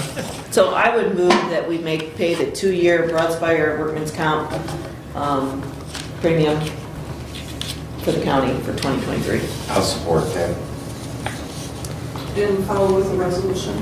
Yes. Follow the resolution at the next meeting and consent. Correct. So we've had a lot of discussion, but any further discussion? All in favor of using Broadspire for the 2-year period, signify by saying aye. Aye. Opposed, same sign. It passes. All right. All right, so that's my workman's comp. Talked about that one. I guess other than that, I did attend my township and city meetings this month, and I guess I don't have anything major to report, and hope everybody had a Merry Christmas and has a Happy New Year. Thank you. Brent, you're up. All right, I'm going to go right to Resolution 22-173. We recommend the chairperson of the Board of Commissioners be authorized to sign the MSU extension agreement for extension services for the period January 1, 2023 to December 31, 2023. Furthermore, the County of Hillsdale shall pay MSUE $121,653, which is the total county assessment for the fiscal year 2023. Payments of $30,413.25 will be made the first month of each quarter of the county fiscal year and sent to MSU Extension Business Office, Justin S. Morrill Hall of Agriculture, 446 West Circle Drive, room 160, East Lansing, Michigan, 18824. Respectfully submitted, Brent Leiniger, Chair, Human Services Committee. Support. And Mary Bowling is here this morning from MSU Extension. If anybody has any questions for her, one thing that I will note, and Commissioner Schmidt has reminded me that we pay $121,653 next year for work that a good share of that is paying for a 4-H extension educator here in Hillsdale County, in addition to many of those other services that MSU Extension provides And we just had a budget resolution where we increased our county contribution to the child care fund over $200,000 to pay for those That should be in 4-H. kids that should be involved in extension activities. So I don't know, Mary, if you've got anything that you want to say, or if anybody on the commission has questions for Mary. Any questions for Mary? Just comment from Mary, thank you for your work in the past year. Really, been an excellent job. I appreciate your communications, your participation in our department head meetings, and just thank you for all that you do for the youth and for all the services that MSUE provides for the county. So thank you. Thank you. I appreciate it. I've had a pleasure of getting to know most of you over the last 9 months or so, and looking forward to seeing 2023 and seeing us fully staffed. Great. Thank you for coming. Any other comments? All in favor, signify by saying aye. Aye. Opposed, same sign. Passes 5-0. No. Well, Mary's here. I am going to ask her to come up, though. Sorry, I misspoke at our last meeting. I had seen an MSU extension posting on our county website. It wasn't for the staffing position out there at MSU. The clerical staffing, that was for the nutrition educator specialist. So Mary, if you want to come up and kind of share some of those activities that are happening at MSU extension, and I know you'll be back for your annual report at one of the meetings in January. But yeah, I know Matt Shane's been moved up and lost that interim title position, yes. And so you're the interim director of District 7, and where do we stand in getting that filled and some of those nutrition specialist positions? So I'll start with the community nutrition instructor. So we had a great pool of candidates. Unfortunately, we just learned over the last couple weeks that all of our candidates that we were offering the position to have pulled out before we even got to the process of offering the position. We went through the first round and second round of interviews, and so we are going to open that position again. We are increasing the salary by about $4,000, and that will be announced in February. And so we're going to wait until that announcement comes forward. We're hoping to increase the pool with a higher salary on that. So that was unfortunate. As you indicated, Matt is no longer interim associate director. He's now the associate director, one of the two at the university. And so the current director position is posted. It closes on January 9th. I am planning to apply, but there may be others as well that are going to apply, and we'll go through the hiring process just like any other hiring process. It's internal candidates only at this point. If we don't have a successful search, then we would open it up to external candidates as well. But we hope to have by March 1st that announcement of who will be the permanent District 12 director.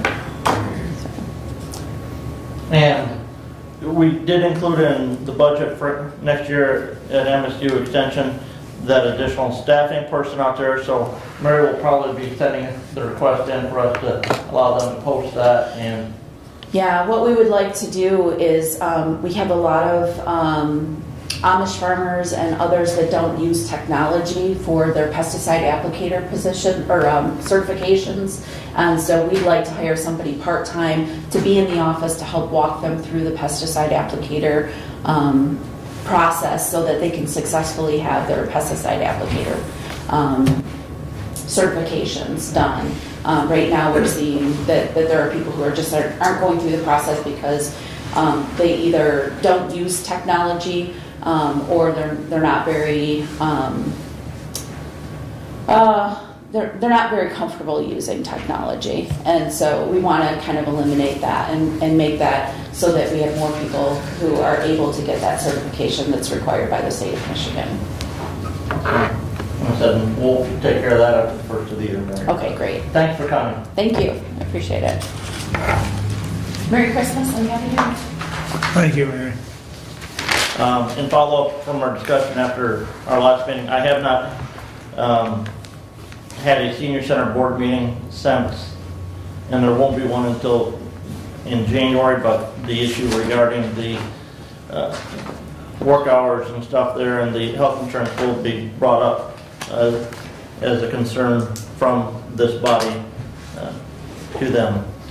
Had a special Region 2 Area Agency on Aging meeting last week, and the agency approved a new collective bargaining agreement with the union staff there for the next 3 years, which will carry the agency through 2025. So good news to be had there. Progress is proceeding on the building construction there. They had it the building completely surrounded in plastic, and we're doing some masonry work on the exterior of the building.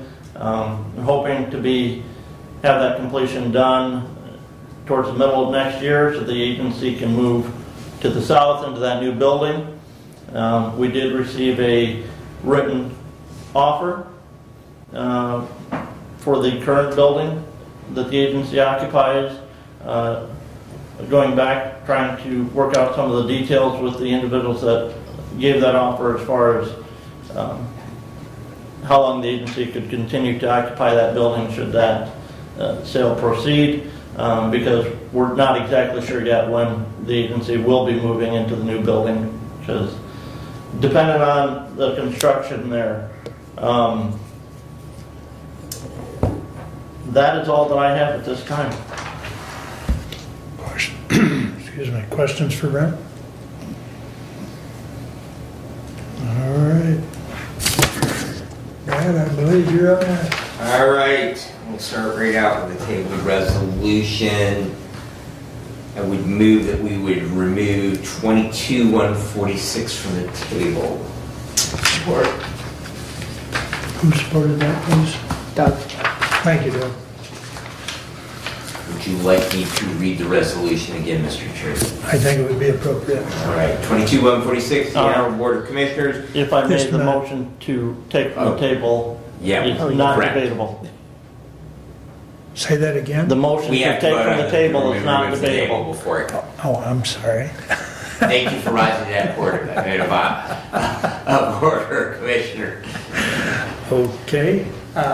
All in favor of removing it from the table signify by saying aye. Aye. Opposed, same sign. All right, thank you for that point of order. Please continue. Thank you. 22-146, to the Honorable Board of Commissioners. We, your Management and Personnel Committee, recommend the following additions, changes to the Hillsdale County Employee Handbook effective November 1, 2022. Page 22, holidays. County paid holidays shall follow the schedule adopted by the state of Michigan. New Year's Day, Martin Luther King Day, President's Day, Memorial Day, Juneteenth, Independence Day, Labor Day, Veterans Day, Thanksgiving Day, the Friday immediately following Thanksgiving, Christmas Eve Day, Christmas, New Year's Eve Day. In addition, the November general election day and even-numbered election years. At the top of page 23, replace the beginning paragraph with, all full-time employees are eligible for holiday pay from their date of hire. To qualify for holiday pay, an eligible employee must work or be compensated for all of their scheduled hours on their last scheduled day before and their first scheduled day after the holiday, unless approved in advance by their immediate supervisor. And I would move for adoption. Well, I don't. Point of order, sir. The motion was already made. We just took it from the table, so no motion necessary at this time. So it's already on the table. Yes. We just reread it for the record. So there. Additional questions? Yes, thank you. I thought this was coming back with changes, and I see no changes. And I think Doug was the one, if I remember correctly, to table it. So my comment is yes. that after research of state holidays, after research of appropriateness of date of hire benefits, my information has caused me to support the motion as written. And I do recall Doug's comment was is he wanted to research it, so he has indicated that, you know, we had no intention of bringing back anything different. Well, I thought the discussion at the meeting is that the effective date was going to change and that the election days were going to disappear because we're going to a 9-day election cycle. There was discussion on that. I thought there was agreement to that. And again, if I'm Yeah, please. To answer Commissioner Smith's question in regards to the election days, the intent and purpose is to follow the state of Michigan's calendar.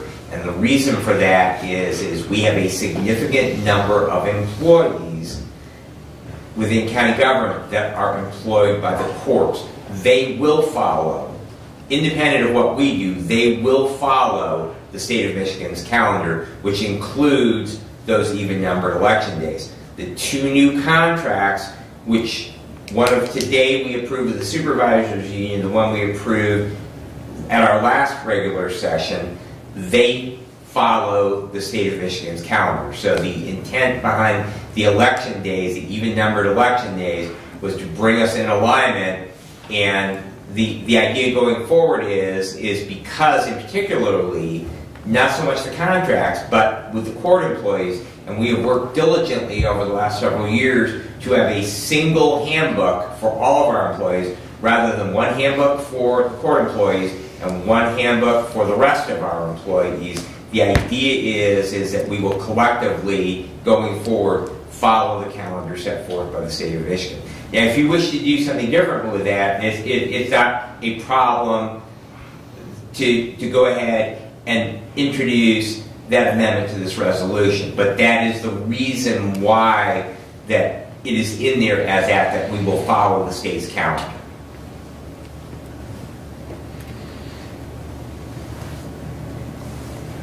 Further discussion? Well, I still can't support it, especially with the backdating. The other thing is, and this is from Michigan Court Rules, MCR 8.10D, court holidays, judicial absences. Court hours, the Chief Judge shall enter an administrative order under Michigan Court Rules 8.112B, establishing the court's holidays. 2, court holidays last modification. The following holidays are to be observed by all state courts, except those courts which have adopted modifying administrative orders pursuant to Michigan Court Rule 8.112B. New Year's Day, Martin Luther King Day, President's Day, Memorial Day, Juneteenth, Independence Day, Labor Day, Veterans Day, Thanksgiving Day, Friday after Thanksgiving, Christmas Eve, Christmas Day, New Year's Eve, no election day. Goes into when those holidays are to be observed if they're on the weekend. Courts are encouraged to promulgate and modify an administrative order if appropriate to accommodate or achieve uniformity with the holiday practices of local governmental units regarding local public employees. You know, I think we fall too back on the fact that, well, this is the state's date. These are the dates the state's take. I don't care what the state does. We're the employer of the local employees. It's our job to set that precedent, not rely on what the state does. And I still have an issue with backdating to November 1st.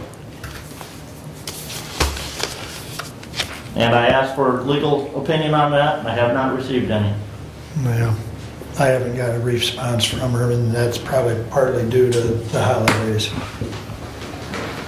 I don't know if she's even on vacation or what, so. But I do know I spoke to her on the phone on that, and she said we could go back. This issue was brought to the Personnel Committee actually in October, the latter part. It was either the latter part of October or the first part of November, I don't know, but right in that time frame. And that's why that date was addressed. But as I said at the last meeting, I'm not opposed to an amendment as far as the election day thing. And I think Commissioner Benzin's already indicated that as well. You know, there can be an amendment, I guess. And I will just add to that though, we are contractual because the contract is broader than our handbook, than those 2 new labor contracts that we just signed. Exactly. And also to the election day holiday, we still have right now every 4 years. So we're simply adding one every other year, where right now we have that holiday every 4 years. Well, I would move to amend the motion to make the effective date January 1st of 2023 and to strike the November general election day and the even numbered election year elections. Just for clarity, we've already got the general election day off, I believe, on the On presidential, on currently presidential.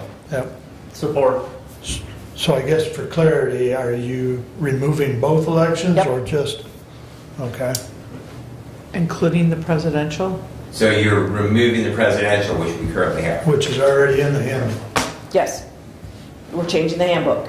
And it's been supported, so I can address it. Correct. And the reason I would do that is, again, we have a 9-day voting period. By removing those and adding Juneteenth, all we have added is a quarter day to the calendar at that point for holidays instead of adding additional time. Because as part of this change, we removed a half day from Good Friday, and we added Juneteenth, and by then eliminating the November general election, that's essentially a quarter day per year if you want to look at it that way. So therefore, we've only increased the holiday schedule by a quarter day.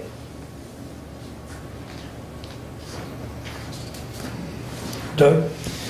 So we have contracts that are written that have just been negotiated that award the election day as a day off, is that correct? And As so a some of our holiday. county, Yep. right, as holidays, so some of our county employees will have that holiday off, and with the amendment, others will If not. I may, Commissioner, That's, those 2 contracts cover an agency that is open 24 hours a day, 365 days a year. So those employees don't get the day off, they work, or they're paid for that day, whether they work or not. That facility is not closed.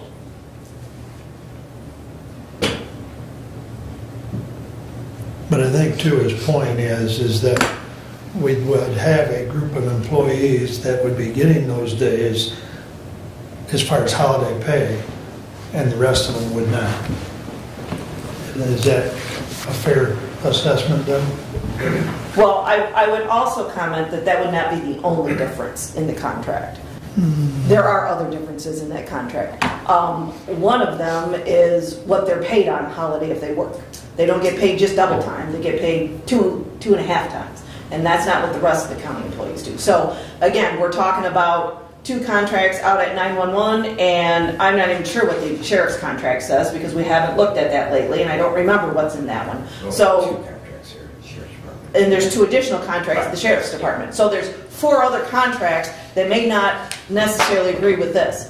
But I would say that if the 911 contracts, if this county commission would have discussed those prior to agreeing to the contract, I know I would have argued as vehemently that we didn't add to the holiday schedule. Again, we would have added Juneteenth and made the holiday schedule as neutral as possible, which is what my amendment to this motion does.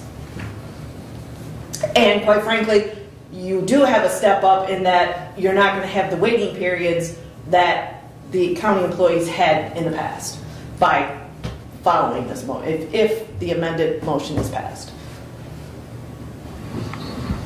Any other discussion, Brad? And I just want to go back to that as far as the additional holiday that your point is taken about the quarter day, but we were talking with this schedule by increasing 3/4, 0.75 of a day. So really what it boils down to, distills down to, is that we're discussing half a day with the amendment versus the original.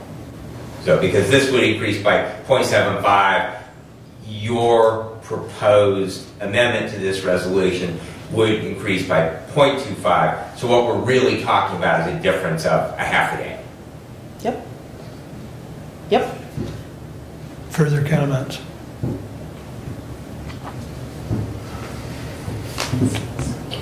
Would you read the motion back, please? The amendment Or the amendment? to make the effective day January 1st, 2023, to strike the November general election day in even-numbered years, including the every 4-year presidential. Does the maker of the motion concur? Great. Okay. Roll call, please. Commissioner Leininger. Yes. Commissioner Ingalls. No. Commissioner Schmidt. Yes. Commissioner Wiley. No. Commissioner Bensing. No. The amendment fails 3-2. Further discussion on the resolution as a whole. Seeing no more discussion, we'll take a roll call on 22-146. Excuse me. Yes, 22-146. Had to get my classes zoomed in. Commissioner Ingalls. Yes. Commissioner Schmidt. No. Commissioner Wiley. Yes. Commissioner Bensing. Yes. Commissioner Leininger. No. The resolution 22-146 passes 3-2. Please continue, Brad. Thank you. First of all, again, I would like to thank my fellow commissioners, as well as Hillsdale College and Emergency Management Director Tom Whitaker, for the opportunity to attend and participate in the Active Assailant 2-day training at Hillsdale College. I appreciate your understanding my leaving a little bit early from our last meeting, so thank you very much for that. Glad you could attend. Excellent training. Yeah, it's something that we don't ever want to contemplate, but we always want to train you as having spent some time in rotary type with the wrong direction of rotary aircraft. You always want to plan for the worst as a pilot. So. Correct. So, anyways, moving on. I did follow up with both the vendor and actually the provider for our new AEDs. Because we still have not seen those. They continue to suffer from supply chain issues. Right now we are slated to receive that equipment sometime in the first quarter of 2023. So I am hoping that we can get those in and get those in place. And we also do have the issue of we will need to buy at least one additional. We've located one place where we need an additional one of those devices, and we can address that sometime in 2023, the funding on that. I did drop off, I got an updated pricing on that, did drop that off because that device would be for the youth home, did drop it off with Tim Dixon, and we will then see what the request will be to purchase that or how we will go about doing that. As long as you're talking about that, Yes. that type of stuff. Yes. At the Lifeways meeting last week, Mary Beth mentioned that she is trying to find a 24/7 area that they could put a dispenser of Narcan. Right, we are working on a Narcan vending machine through Prevention Works. Okay. So She right just now, mentioned that, so the discussion has been we would ask Hillsdale Hospital to consider that because the ER is open. We do have some police agencies that are 24/7, but there are some concerns with individuals who might want that product and their interactions with law enforcement. So that is a Prevention Works discussion, and we are looking at doing that. And then that would also contain some other harm reduction devices as well, fentanyl test strips, so that those individuals, that they can test that narcotic to make sure that they were not contaminated with fentanyl, because the dosing on that is very, very precise. Mm-hmm. And in non-legitimate pharmaceuticals, trying to be as politically correct with the terminology on that, that definitely you just don't know what you're getting. Okay. Thank you. So, thank you. We did have the 911 board meeting on December the 21st. They did set their meeting schedule for 2023. They're looking at a new online method of doing their pre-employment screening before they would actually look at hiring someone as a potential dispatcher. And they also unanimously approved the supervisor union contract, which we gave final approval on today as well. All but one of the ambulance providers have agreed to the new contract language and distribution of funds. One of the provisions of those new contracts will be that we have made projections as to what the dollar amounts will be, and we will have a finite amount specified in that, so we won't have the debate as we've had in the past as to what the holdbacks are for the TIFAs and DDAs. They will know for their budgeting purposes exactly how many dollars they will be getting. Also a provision of that, and I've sent out to all of you with an explanation, that we will be also creating a 1% reserve fund, and the primary purpose of that will be that if there are any errors in that calculation, looking out 3 years, that we will be protecting the general fund of the county, because we will be agreeing to a finite amount, and if we did not calculate correctly and we came up with less revenues, then that reserve fund, the idea would be it would protect the county taxpayer, would also create a pool of money that might possibly be available to our ambulance providers for additional equipment purchases, services upgrades. One of the things we talked about in that contract is benchmarks for them to report to the Board of Commissioners what they are doing. Things like we have one agency that is a BLS agency. They are making attempts to at least part of the time be an ALS agency and help with those service improvements. So, but that contract, like I said, all but one of them have said that they are in agreement to that, and so we will be getting out final versions, and I hope to bring those contracts back for approval by this body at our first regular meeting in January. And my final item is just a simple thanks for being able to serve as public safety chair for the past 2 years, being that I work with many of those agencies on a regular basis. It has really been an honor to serve in that position, and thank you for that opportunity. I'll be delighted to answer any questions. If I may, Commissioner, we moved 2 items from consent down to your... Oh, yes. You are correct. You are correct. Thank you. All right, we will take up resolution, and it'll be 151. 151. And 2. And 2. Yeah. All right. Thank you for the reminder. Right. 22-151. To the Honorable Board of Commissioners, we recommend authorizing the Chair to sign the Memorandum of Understanding between the Hillsdale County Board of Commissioners and the Medical Examiner for Lenawee County. This agreement will commence on January 1, 2023 and will continue in effect for 24 months or until it is revised by both counties or replaced by a formal contractual agreement between both counties. And I would move for adoption. Support. So my question on that is that the last meeting we were talking about having a tri-county. Right. So I guess I wanted that update as to why we're signing this versus a tri-county. So, and basically because the resolution, it allows us to continue on, and we have to have a contract in place for services to make those payments. So to answer your question of why it's 2 years, because it has been a 2-year contract in the past, and the language in it, it says that until it is revised by both counties or replaced by a formal contractual agreement between both. So basically, what we're saying is that what we've been doing in the past, we are going to continue on for a period of 2 years, unless we do come to that 3-county agreement and we were able to put something together. Because the current contract ends December 31st. Correct. Correct. And we have to have something new in place to pay them in January. Okay.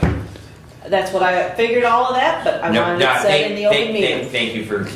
And quite honestly, Kathy, Brad and I have had the discussion that this may very well get superseded or rescinded as we work through the process of the tri-county type operation.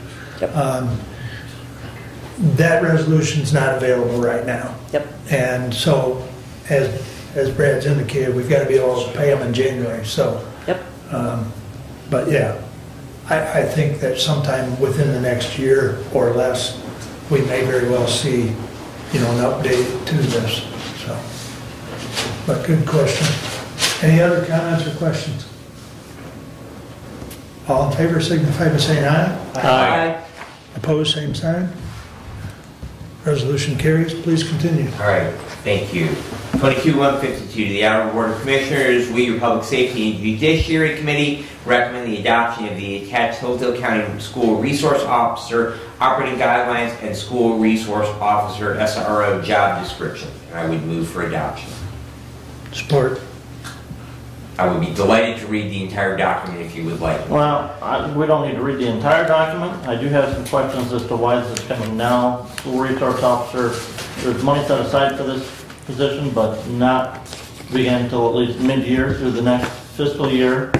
The other thing is underneath number 22 of the agreement that's presented. Says funds raised through a grant awarded to schools in the county of Hillsdale will cover 50% of the annual cost, and the county will represent the other 50% of the annual cost of the school resource officer for 1 year of operation. Now, back a couple of months ago when Ford Real was here, he said that there is this grant opportunity for schools through the state Department of Education to apply for and receive funding from the state for school resource officers. The schools have to find the way to pay for the other 50%, but schools capped at $25,000 in that grant. We've got estimated, I do believe, what, $36,000 set aside for the cost. So the numbers don't match up with what schools can get, and the schools aren't even sure yet whether the county paying the other cost qualifies as their matching grant for that school resource officer. And then if I'm a school district and I'm looking at this, I go down and I read under number 26, you know, the school resource officer will work 40 hours a week, okay, and then 27, or 80 hours through the term, I got to pay 50% of the cost underneath 22, but I only need that school resource officer for 180 days. Schools are in session 180 days a year with students. Well, you take your weekends out, there's another 104 days.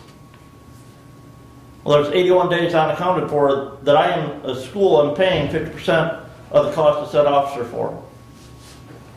I see no reason this needed to come before this board at this time. There's no need for the position. The sheriff's department isn't even fully staffed yet with just the regular staffing, let alone this. And serving on a school board, there's no way in the world I would even consider this when I got to pay 50% of the cost. We're not sure that county paying for this is going to cover it, and we're going to pay 50% of the cost, but we're only using him 180 days out of the year, and the other 81 days we're still paying for, but he's not in the school district.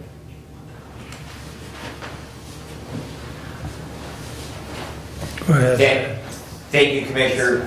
First of all, let me answer the reason for bringing this now. The reason for bringing it now is that the primary purpose was to have the job description, because we have now budgeted in 2023. So the idea is to approve a job description for the position that we've now budgeted for. As far as the operating guideline, it is just that, a guideline, and I know that the sheriff did lift a great deal of this document from another county that did have it in place, because this is new grounds for us.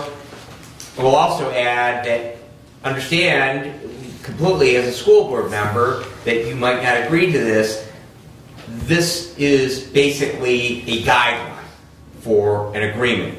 And so consequently, that with any contract that we or a future Board of Commissioners would enter into, there is going to be a document submitted. This would be a guideline to submit, and there would be changes made, and then a final contract for services be brought back for approval both by their board and this board.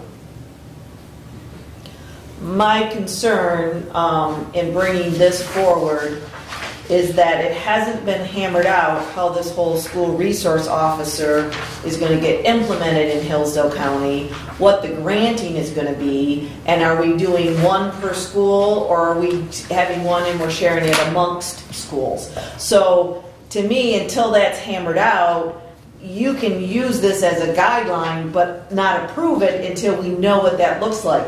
Because I don't, if by passing the guideline now, it appears like Hillsdale County will pay for half of that officer. And that may not be the case. My thought, again, if the schools are getting a grant for half of the officer. Well, they're getting up to $25,000. Correct. So if the school, and again, this one person is going to be shared amongst a couple of schools, Correct. not one school. Correct. Maybe 4 schools. I don't know how many. And to me, the details should be hammered out before we say the county's going to pay for half. Because my spitballing here is if you hire one officer and you split it between 2 districts, those 2 districts pay half with grant money, and then the county's paying the other half. Well, maybe if you're paying with grant money, the county only pays a quarter, the school pays a quarter, and the grant money pays for half of it. And then that quarter that the county's paying for represents that time of the year that they're going to work during the summer, that not for the district, but for the county. And so then that's kind of revenue, it assigns the cost more in line with who's getting the benefit. And that would be the school district is getting the state to pay for half of it, they pay for a quarter, the county pays for a quarter. So in my mind, again, until that is hammered out how that's all going to flow, there's not a whole lot of sense in passing this, because once this is passed, people that will then start to say, well, the county will pay for half of a school resource officer. And I don't know that that is, you're ready to put that in stone yet. And much like anything else we pass, once it's passed, well, that's the way we do it. And we don't know how we're going to do this yet. And I think more information as to how this is going to get implemented, how it's going to work with the districts, needs to be determined before you pass this resolution. We'll move to table. Pardon me? Move to table. Non-debatable. Support. I'll support it. Okay. All in favor, signify by saying aye. Aye. Opposed, same sign. All right. It gets tabled 3-2, I believe, if I heard correctly. Right.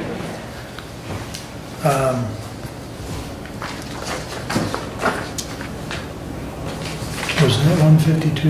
Yeah. Okay. All right. Anything else? Any other comments or questions for Brad? All right. Moving right along. Doug, you're up. Thank you. Very busy last 2 weeks since our last meeting. The City of Hillsdale did have a public safety committee of their own to discuss homeless and the concerns in the City of Hillsdale. Michigan Works, I had a meeting with the executive director, Shamar Heron, at the Hillsdale office. Director Heron explained his goals for Michigan Works Southeast in the next year for 2023, specifically to provide more packet information to the consortium, which is the 5 counties, prior to meetings for better discussion purposes. He did provide me with a tour of the facility, introduction of staff, and we did discuss water seepage in their IT office and the process for the past parking lot. They had some concerns on how they thought the funding and that process, and we discussed that at length. The range of services was also described. From their website, the employer has recruitment, training, layoff, aversion, and retention options at Michigan Works Southeast. Job seekers have available programs are for veterans, training workshops. There's a terrific resource room for both youth and adult needs. And I would encourage folks to look at the Michigan Works website, which is www.mwse.org. And this week's job list is available on that website. From the Road Commission, we have the application window for appointment is closed. last 2 weeks ago. 10 applications for road commission appointment were received and forwarded to commissioners and commissioner-elect on that December 16th day. On January 3rd, we will trim the list down to 4. Process I see is we'll each, as commissioners, verbally list the top 5. We will tally results, take the top 4. In the case of ties, we'll repeat the process with those ties until 4 are chosen. The selection round is based on resume. The applicants will introduce themselves, then we will select. On January 10th, we will interview and appoint 2 to the road commission. While this board has not discussed the process at length, I do intend to talk with both clerk and deputy clerk to formalize a process, and any input that commissioners have would be greatly appreciated on the application selection process. If there's any comment now, we can. Okay. I did attend the city council meeting of December 19th. No city manager report going into Christmas. However, the mayor did have discussion on selling the McRitchie Library building to a developer for housing and to move the library back to the Mitchell building. That will be an ongoing discussion in 2023. Can I interrupt your report? Yes. Is the mayor aware, are there any restrictions on that building? Because that building was built with donated funds. Yes. The mayor is being brought up to speed on many of those. So he doesn't know?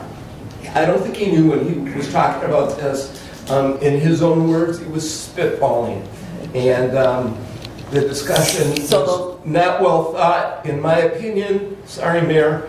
But there had been some, it was evident that there had been some discussion between council members, but it was also equally evident that other council members did not have any idea that this was coming, nor did the city manager. And so this discussion is a very important discussion based on what you just said. I know that McRitchie spent considerable sum. If not the whole donation, that's what I don't remember. Well, what I do know is that there's an honor wall in McRitchie building that has a list of donors. Right. It's quite a long list and very substantial. Right. And so there is an obligation to those donors, which I'm sure Hillsdale City Council will, if they don't all know, will soon learn. Right. Okay. And there's also the underlying fact, the reason why they moved out of the Mitchell building is because the structure will not support the weight of books. It was built as a residence, not as a library. Right. Now, report this to you as an update from their meeting, not as one that we have inputted as their... Correct.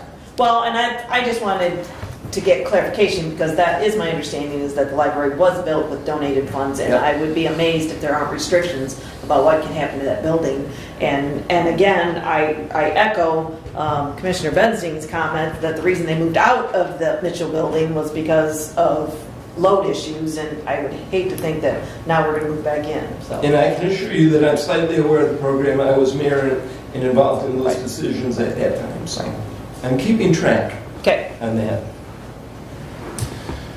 Next up, need study. We have spent quite a considerable time trying to decide and determine the path. When I first was elected as commissioner, the committee assignment I was getting was as facilities. I worked closely with Department Head Finley as vice chair, as well as public safety and judiciary. I've worked quite closely with Judge Lisney, head judge. As it evolved, the process stopped, if you recall, due to a load-bearing wall. The grant was found, and NCSC was determined to be the best to do a needs study for the courts. The committee that was established was Commissioner Schmidt, myself, and Judge. We've spent a lot of time, a lot of effort, and the results are that the report and the summaries have been provided by Nathan Hall and the NCSC. You'll see in your packets that in the presentation that we did have, the options 1, 2, 3, 4 range from maintaining the annex and the courthouse with some relocating of offices. There has been options with a major building of 19,000 square foot as an addition. Another option, smaller, of approximately 11,000 square feet as an option. A fourth option was provided, which was even smaller yet, but did have a sally port and 2 elevators. None of those options are ideal, to say the least. Whatever we do, as we talk about the exterior of the facility, is very expensive. What we talk about for the interior is furthering and finishing the court project. I brought many concerns in a discussion with Nathan Hall, and suggestions from Nathan are, rather than doing an all-in-one project, to do a phased plan that through the years can be added and built on to improve and complete projects as needed. Many discussions with the committee on where to head, also discussions with department heads and how to move forward. Many discussions with other commissioners as well. In my most recent conversation with Judge Lisney, Judge provided a list of possible items that could be done more immediately rather than long-term. These are short-term procedures that can be done now at a relatively low cost. It's not an all-inclusive list. It's not an all-or-nothing list, but it is a list of a way to move things forward. I had, and do still, have concerns about making a recommendation from the committee. I've been encouraged in a big fashion that the expectation is that the committee will make a recommendation. I've been encouraged by other commissioners to make a recommendation. I've been encouraged by the judge to make a recommendation. And so, I have a list that has been sent to commissioners that I'll read right now that includes the elements of what we have talked about. We have talked about security. We have talked about space and the needs of space for the courts. We've also talked about funding, whether it's ARPA money, whether it's borrowing money as a bond, whether it's millage money. There are no great ideas or answers on what direction to follow. I'll just say right now that funding, as we heard earlier today, is a challenge for the many programs that we talk about. You know, I'm talking about the space needs study right now. There's other programs that we talk about that are major programs that are going to require money and conversation in our future. One that's in our past is the 800 megahertz. The current project at the main courthouse and the facility that were improvements that we're talking about. Major dollars. And we're starting to hear jail needs and how millions of dollars may be needed in the jail. So the funding aspect of whatever we decide to do is huge. In terms of the recommendation, the elements of a motion would be a phased action plan, one that does have an addition to the courtroom of the main courthouse, one that would move the annex offices from the annex to the main courthouse. All of this is contingent on funding, which also would require selling the annex when the courtroom addition is built. These are the elements that have come to me as I go through the discussions. Again, none are ideal. It's something, a project that's been stopped for almost 2 years. We've had the study for the last 9 months. I've been asked to move forward and to come with a recommendation. My motion is to build a new courtroom as an addition to the main courthouse. Move annex offices to the main courthouse. Sell the annex. Contingent on funding, and to authorize courts, facilities, IT, and finance departments to proceed with planning to be approved by Hillsdale County Board of Commissioners.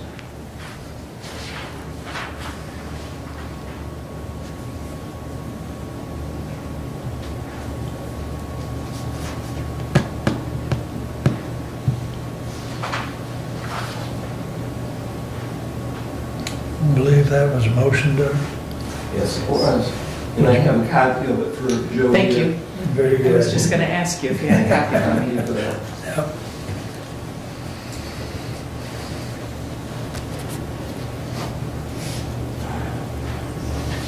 Is there support? Going once? Afraid your motion fails for lack of support, Doug. That's fine. So I bring it to the Board of Commissioners at your pleasure. I have done my diligence, and I will answer any questions that you may have. I will answer any questions that you may have. Questions? Well, I guess I will say my concern is this. We just got a report today that's going to take another, what was the number, 4.3 million? Yeah. To finish the structure of the courthouse, and that's without windows and without plumbing. And without an addition. And without an addition. And so we have a limited number of ARPA dollars, and that exceeds our ARPA dollars. And so I think with that new information, I think additional thought needs to be put into what is the solution. I will continue to say that 70 square feet in the proposed new probate courtroom has kept the county from moving forward into moving the district court and their employees out of the annex and into the courthouse. 70 square feet. If money wasn't an issue, I'd say, hey, let's build a new courtroom. Money is an issue. So that's why I couldn't support the motion. Appreciate that, and that's why I included the funding with finance as part of the motion. Yep. So that funding avenues can be found. In terms of the 70 square feet, while that's been mentioned by you many, many times, those who are court security, those who are need study professionals differ. And conditions that the courts live by today have evolved over the time when that was discussed as a possibility, and it no longer applies, Commissioner.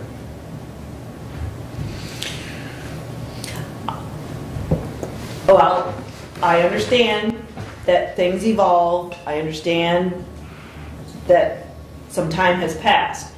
But as part of that evolution, we are using these electronic devices more and more. And even in the report we received, it indicates the expectation is that more utilization of these kind of devices would be used. So I understand that it wouldn't be easy, but nothing in life is easy. And I guess I'm asking that the county look hard, long and hard about making the best decision for all involved, and that is the taxpayers as well. And I'm happy to move forward as charged by the board. I've done that so far, and I've spent a lot of time, as you all know, and have seen in many of my reports, and I am anxious and eager to spend more time as required, because I do as well have concerns financially, and I have concerns for the service of our courts and for our community.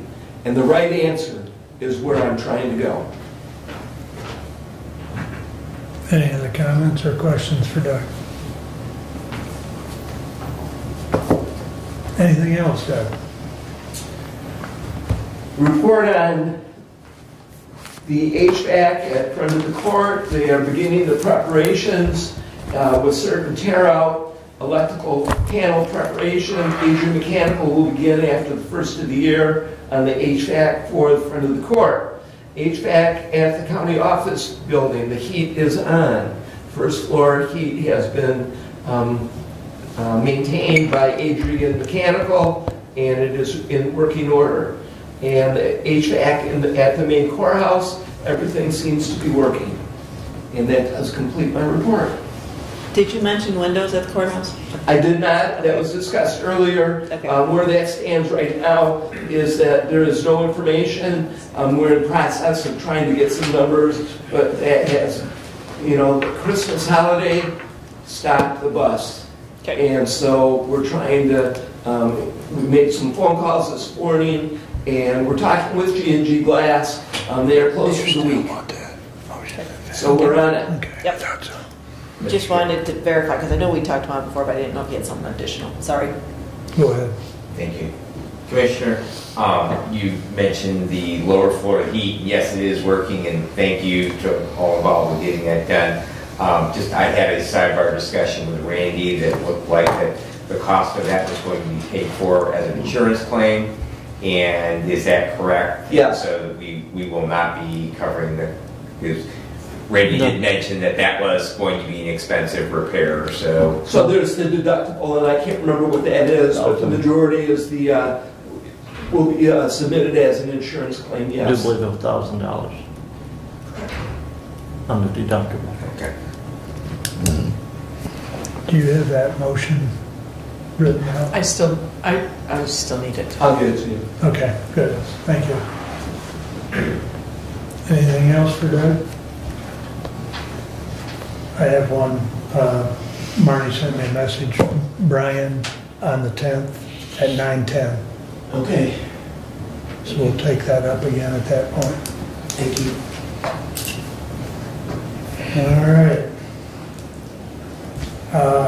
I would ask, I guess, direction on the needs and where we want to go, and how would you like me to proceed?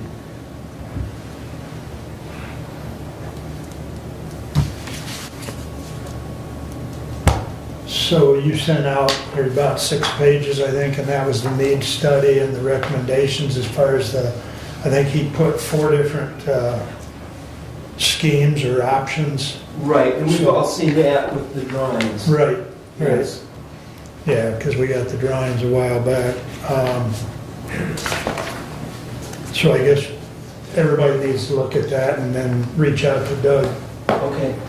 So, all right, very good. Organizational meeting is January 3rd, and pictures will most likely be taken, so dress appropriately. Just a reminder. And medical care. 9 a.m., correct? Yes, yes. Medical care update from Terry this morning. Facility continues to test for COVID per CDC and CMS guidelines. Currently have one resident case of COVID-19. This is the first resident of COVID since October 5th of 22. COVID-19 cases are down significantly. We are expecting an increase in influenza cases at the facility. Since December 14th, we have had 14 confirmed resident cases of the flu. Since December 8th, we have had 13 staff cases of influenza. We now have the ability to rapid test for influenza A and B at the facility, significantly reducing the confirmation time and speeding up isolation precautions. Our medical director has ordered Tamiflu for all residents in an attempt to stay ahead of the additional influenza cases. Visiting does continue, and we ask you, if you are not feeling well, please do not visit the facility. If visiting the facility, please continue wearing a mask and practice frequent hand washing or sanitizing. We are currently accepting applications for the next CNA class starting in January. Anyone interested in becoming a certified nursing assistant, please contact the facility Human Resource Department. Respectfully, Terry Esterline. So that is that.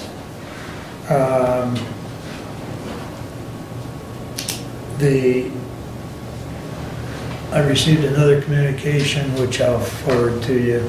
You can read. I know Brent loves reading those court type stuff. On the opioid, the law firm of Bernstein's firm, Novak firm, there's two firms that have been working with us on this. They have filed paperwork, and I think it's in Wayne County Court,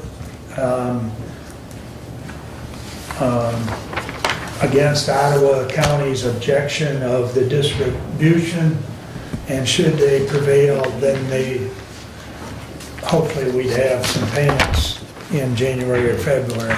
So the last communication I had with Ohio EPA right before the holiday was that there had still not been a decision made for discharge through the Ohio EPA on the proposed fish farm in Pioneer. And the other thing I wanted to do was thank Kathy for her service, seeing how this will be the last meeting that she will be with us. So thank you very much for your 2 years of service. You're welcome. It's been a huge learning experience, and it's been a very good learning experience. So look forward to seeing you at Lifeway meetings and such. Yep. So that's all I have, unless there's a question. Classification study is listed down here. Thank you. It was written on there, and there has been a discussion ongoing. Personnel committee and at least one member of the budget committee has been talking, not together by the way,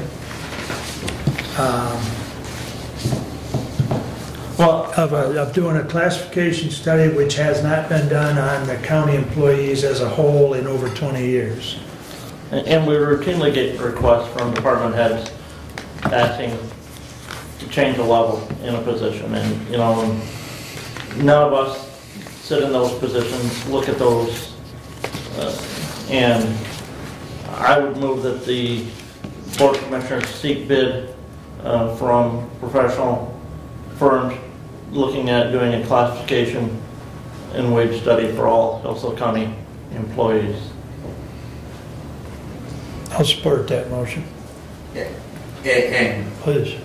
Go ahead, Commissioner. So my concern would be that you just said classification and wage study, that we need the classification study, not the wage study, because wages are we know where we stand on wages, I believe. And wages are very easy to find out from county to county.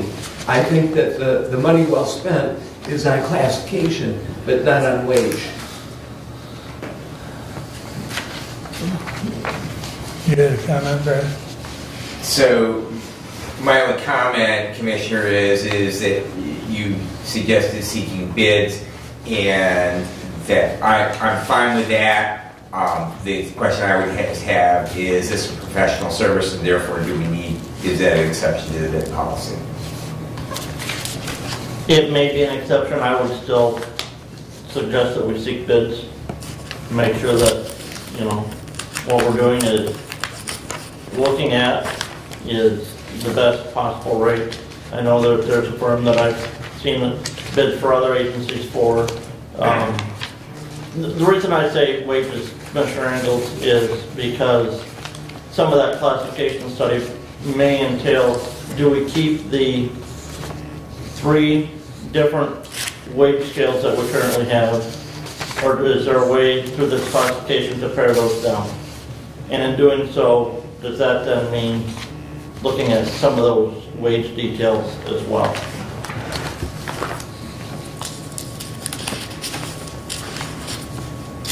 And I guess keep in mind, this is only looking to seek out the bids. We're not actually, because the bids still have to come in. Right, we would still have to seek bids and then decide whether we proceed with any of those bids.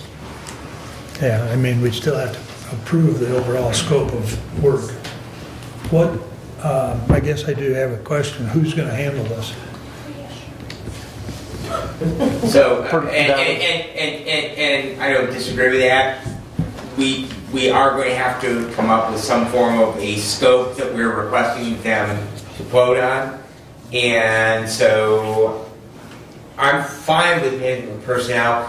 And my only request to this body would be that if we are going to do that, that we work in conjunction with the finance director to properly say what exactly we're looking for the scope of work. So my 2 cents would be this. First of all, you're going into audit season with the finance director, so I'm not sure that now's the time. I think consultation with him should be done to see if there's time in his schedule to do that, and I don't think that was done. So I think that should be consulted first as to the timing of it. Secondly, I think you've got some big issues here to deal with the scope of the courthouse and where you're going, and if this wage study is going to take time and effort, do you have the time and effort? Is now the time. I'm not saying it should never be done, but is now the time. I think you've got some big issues to really put some thought and some conversation in that's going to take some conversations with the finance manager as well. As for money, I'm not so sure now's the time for the wage study. I think there could be a better planning on that and find out the scope and timing of it. So that would be my 2 cents. Because what we have isn't broken. It's not like it's an emergency.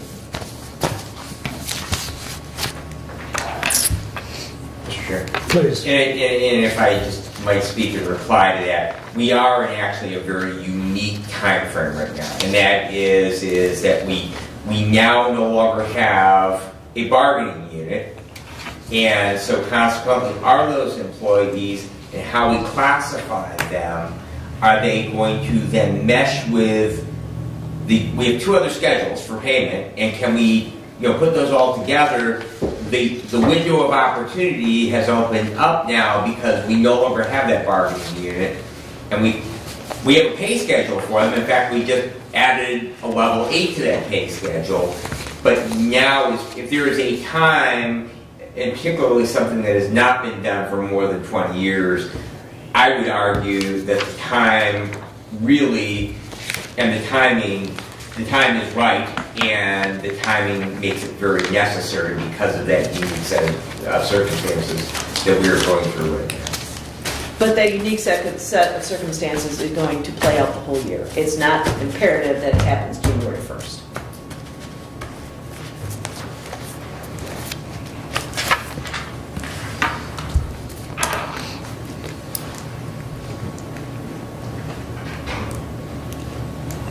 be years. I mean, My suggestion is that if you're going to involve the finance manager, to have an idea of his time schedule and is there a better time or a worse time for him? Because like I do know he will be going into audit season, and audit season takes a lot of his time.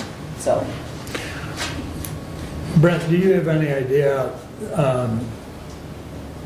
Region 2 on Aging did this process? How long did the process take? From when that bid was authorized, I do believe the results were back in 3 or 4 months. Okay. I don't know because the request for proposal was done prior to me joining the board, and so I don't know exactly, you know, when they created the RFP, how long it took to get those bids back in, and then when, you know, before it was approved by the board. So we could safely probably say at least 60 days, somewhere in that time frame, and then 3 months for the process. Correct. And budget will open up, the budgeting process will open up again for 2024 in Really, well, July, those budget August. requests will be sent out in July for department heads to have them back in early August. So what that tells me is we need to have that information by July, which basically means then we're back to May. So will the finance director be done with the audit by the 1st of May? Not usually. And generally, it's in that second week of May when the audit firm comes to do our audit. If memory serves me correct, Stephanie. Well, I think as far as the finance director's input, we're more looking for immediate input on putting together the RFP, aren't we? Well, it sounds like, you know, there at least is a guide that it is fairly recently been created. You know, if we could get a copy of that RFP and use that as a guideline, Yeah. then, and then also who they sent it out, you know, list of firms they sent it out to bid to, you know, that for me does a lot of the work. Right. I don't see that the finance director is going to be involved a huge amount. Right. In the long term, it'd be more short term as far as looking at the posting. But I will. any, If approved, I will reach out and get that RFP from. I think Okay. that'd be very helpful. Yeah, that would be huge because then we don't have to reinvent the wheel. Right. And I mean, I can reach out to Becky, but the one that the health department did was, I want to say 6 or 8 years ago. No, I think it was just 18? 19 or 20. I don't recall the exact time, but I know it's definitely within the last 5 or 6, 7, somewhere. But I can reach out to her and Okay. see if she's still got, Okay. and that would at least give us 2 models, so to Right. speak. Okay, any other discussion on the motion? All in favor signify by saying aye. Aye. Opposed, same sign. aye. I believe it passes 4-1. That side of the room keeps up the 4-1 tradition. Thank you. All right, anything else before we move to public comment? Public comment. Anyone wish to address the board at this time? Bob, good morning. Good morning, sir, and good morning to you all. First, Doug, you've done a good job, I think, on that. I'd like to get a copy of what it was you had that didn't get voted on. I think that was excellent, the way you brought every step into line. I thought that was great. One, this building here was brought up to being a part of what they thought would be the, you know, courthouse way back when it was first being developed and being done. It's a great failure not to see the district court just get it demolished. Not too long ago, Brad, as commissioner at this table that you're at, you said there's buckets of money. Now it's gone. Wow, what are we going to do? Challenge it. Definitely don't go to the people for reasons that, you know, they're running out of money. It's going bad. You know, this year is going to be harmful for a lot of people, So I don't suggest it at all, especially when I saw the increase recently. Mr. Leninger, you've been over there at that senior center, and you're up to, from 50-some employees to 100. And I was astounded by, from 2016, having, less than 50, to having over 100 now. This is an incredible amount of money. We talked about cyber bullying. What do we have when we talk about bullying by a prosecuting attorney? Let's think about how depth that goes. I can give you a number. Maybe you guys can figure it out. It's a combination. It's 2, 7, 12, and 11. You might be able to figure that out. Might. Again, we aren't talking about just simple stuff, cyber. I've got text messages from yahoos trying to get me to, have a conflict constantly. I mean, I just don't engage with that nonsense. But, there are people that don't talk on the phone anymore. They want to do this, click off, and, just start something with someone. And it's really absurd. Again, I don't know where it's all going to go. Mark has, delegated himself here for quite some time.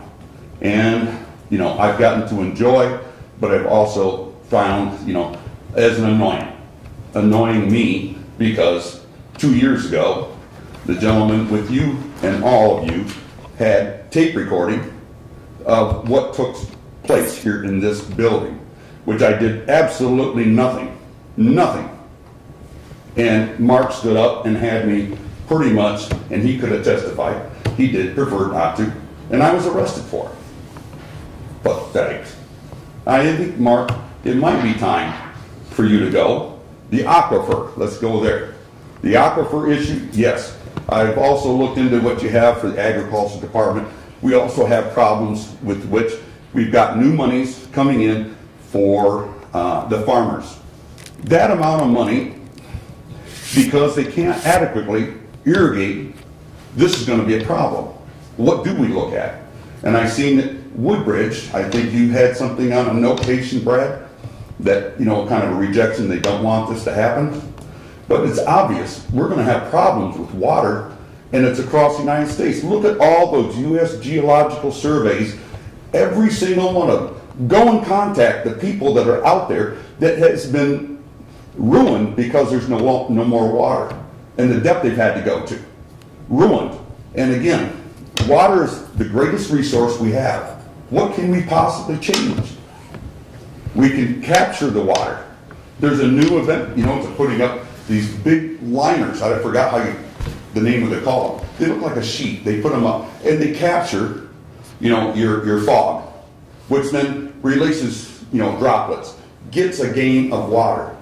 There's, the farmers have drained off all their fields and they need that water, but they put the drains in and it drains out, and even though it's muddy, we need that water and it needs to be sustainable. We need to go back to the better systems, or at least look into it. The fisheries, I'll make it short here. Sorry, Mark. The fisheries. You got 1 minute. Can I have another? Just maybe on the extra. The fisheries down in South America. You look at this salmon thing that's going on down here, that they want to bring in a certain square footage. Down there, they had 1 mile square. They failed. They actually, it was for mostly shrimp. And if you want to watch it, you can. You can find it on their videos. They closed it up because they were sending out all the feces, all the stuff out into the ocean, and the people, there was no more catches of real fish. It's gone. What are we going to do? We looked at what you can do, possibly, with the feces of the salmon catch, if that goes through, that we could use it on our farmlands. We don't need to use Detroit's poop. This is absurd. We need to say that we could use this fisheries, we can use this feces to really, keep it more natural, if you will. I know there's different chemicals, but less Dan, you can use that on your plants, you know, little fish tank water. And I'm seeing that I'm getting signaled out, you know. I wish we had a stoplight up there or a caution light, but anyway. You've reached your 5. And no, it was, I'll just make one point. It was not the best of Christmases for myself because of all the stuff that was stolen that belonged to my grandchildren. And, no, honestly, I think if we don't start changing what you have over here for a Yahoo prosecutor, you know, there's going to be a lot of harm done. He's not good for this county, and he hasn't been for some time. We wish you a happy new year. Grazie. Thank you, Bob. Kathy. Yes. You were good. Thanks. You guys have a good day. Thank you, Bob. Anyone else wish to speak during public comment? Stephanie? Stephanie Kaiser, County Treasurer. I just like clarification or notice of how the holidays retroactive back to November 1st is going to look for my employee who's in that situation. Am I to tell her that she is getting those 3 holidays that she did not get? According to the motion that was passed, that would be. Thank you. I just wanted clarification. Yeah, there are 7 employees that will be within that November 1st forward, and Okay. she is one of them. Thank you. Any other public comment? Additional business? Brent? Just want to thank Kathy for her 2 years of service on this body and for her valuable knowledge as budget chair the last 2 years. Thank you. Kathy? I would just like to say these past 2 years have been a very enriching 2 years. Met a lot of great people. A lot of great things are going on in the county. I would say at times I think we need to focus on those things that are going right instead of everything that's going wrong. There's a lot of things that are going right. There's a lot of good people in this county. And I would also like to say that being part of this commissioner board, we could have differences of opinion. We listened. We respected others' opinions. We brought it forth. A decision was made, and I think this board got behind those decisions. And I hope future boards in Hillsdale County will continue in that vein, because I think it's very important that we respect others' decisions and their decision-making process. But ultimately, when a decision is made, you move on. So, again, thank you for the opportunity to serve, and I wish you all the luck coming in the years forward in some big decisions that have to be made as to, again, the courthouse. So, thank you. Thank you. Doug? I also want to thank Kathy Schmidt. Commissioner Schmidt has been terrific for me as Vice Chair of Facilities. We've spent a lot of time talking and in consultation since day one. And it's been very valuable, especially in a role as Budget Chair, to help with facilities and the projects that we are doing. And I'm grateful in your friendship as well, and the knowledge that you have brought to this board and the county is very valuable, and we will miss that. And so, well done, Commissioner Schmidt. Thank you. Thank you. Brad? Well, I don't know how it can add what's already been said, but Commissioner Schmidt, it has been a privilege to serve with you. The skill set that you have brought to county government, particularly on the finance budget side of the house, is greatly appreciated. And from a personal perspective, I would like to thank you whenever that we had a discussion in regards to budget items or other items that would come to this body. I appreciate you respectively hearing my thoughts and giving them consideration, because it is one thing to hear them, but it is then even more so to actually cogitate on them and then come back with a decision And whether or not it agreed with what I had asked for or the outcome that I wanted to see, I appreciate the process that you went through, so thank you. I also would like to thank you for your service on the Lifeways Board. That organization, their budget is just unthinkable in terms of the dollars. I mean, they have 10 times the budget we do almost, at least 8. And that is a big thing with dollars. I appreciate your willingness to be on that body, and I know that you will do good work for the citizens of Hillsdale and Jackson County with us. So thank you very much for it. As I said during my report, thank you. It's been a pleasure. Would just like to remind everyone, including Steve, to be prepared on the 3rd to process those 10 applications down. So with that, we stand adjourned.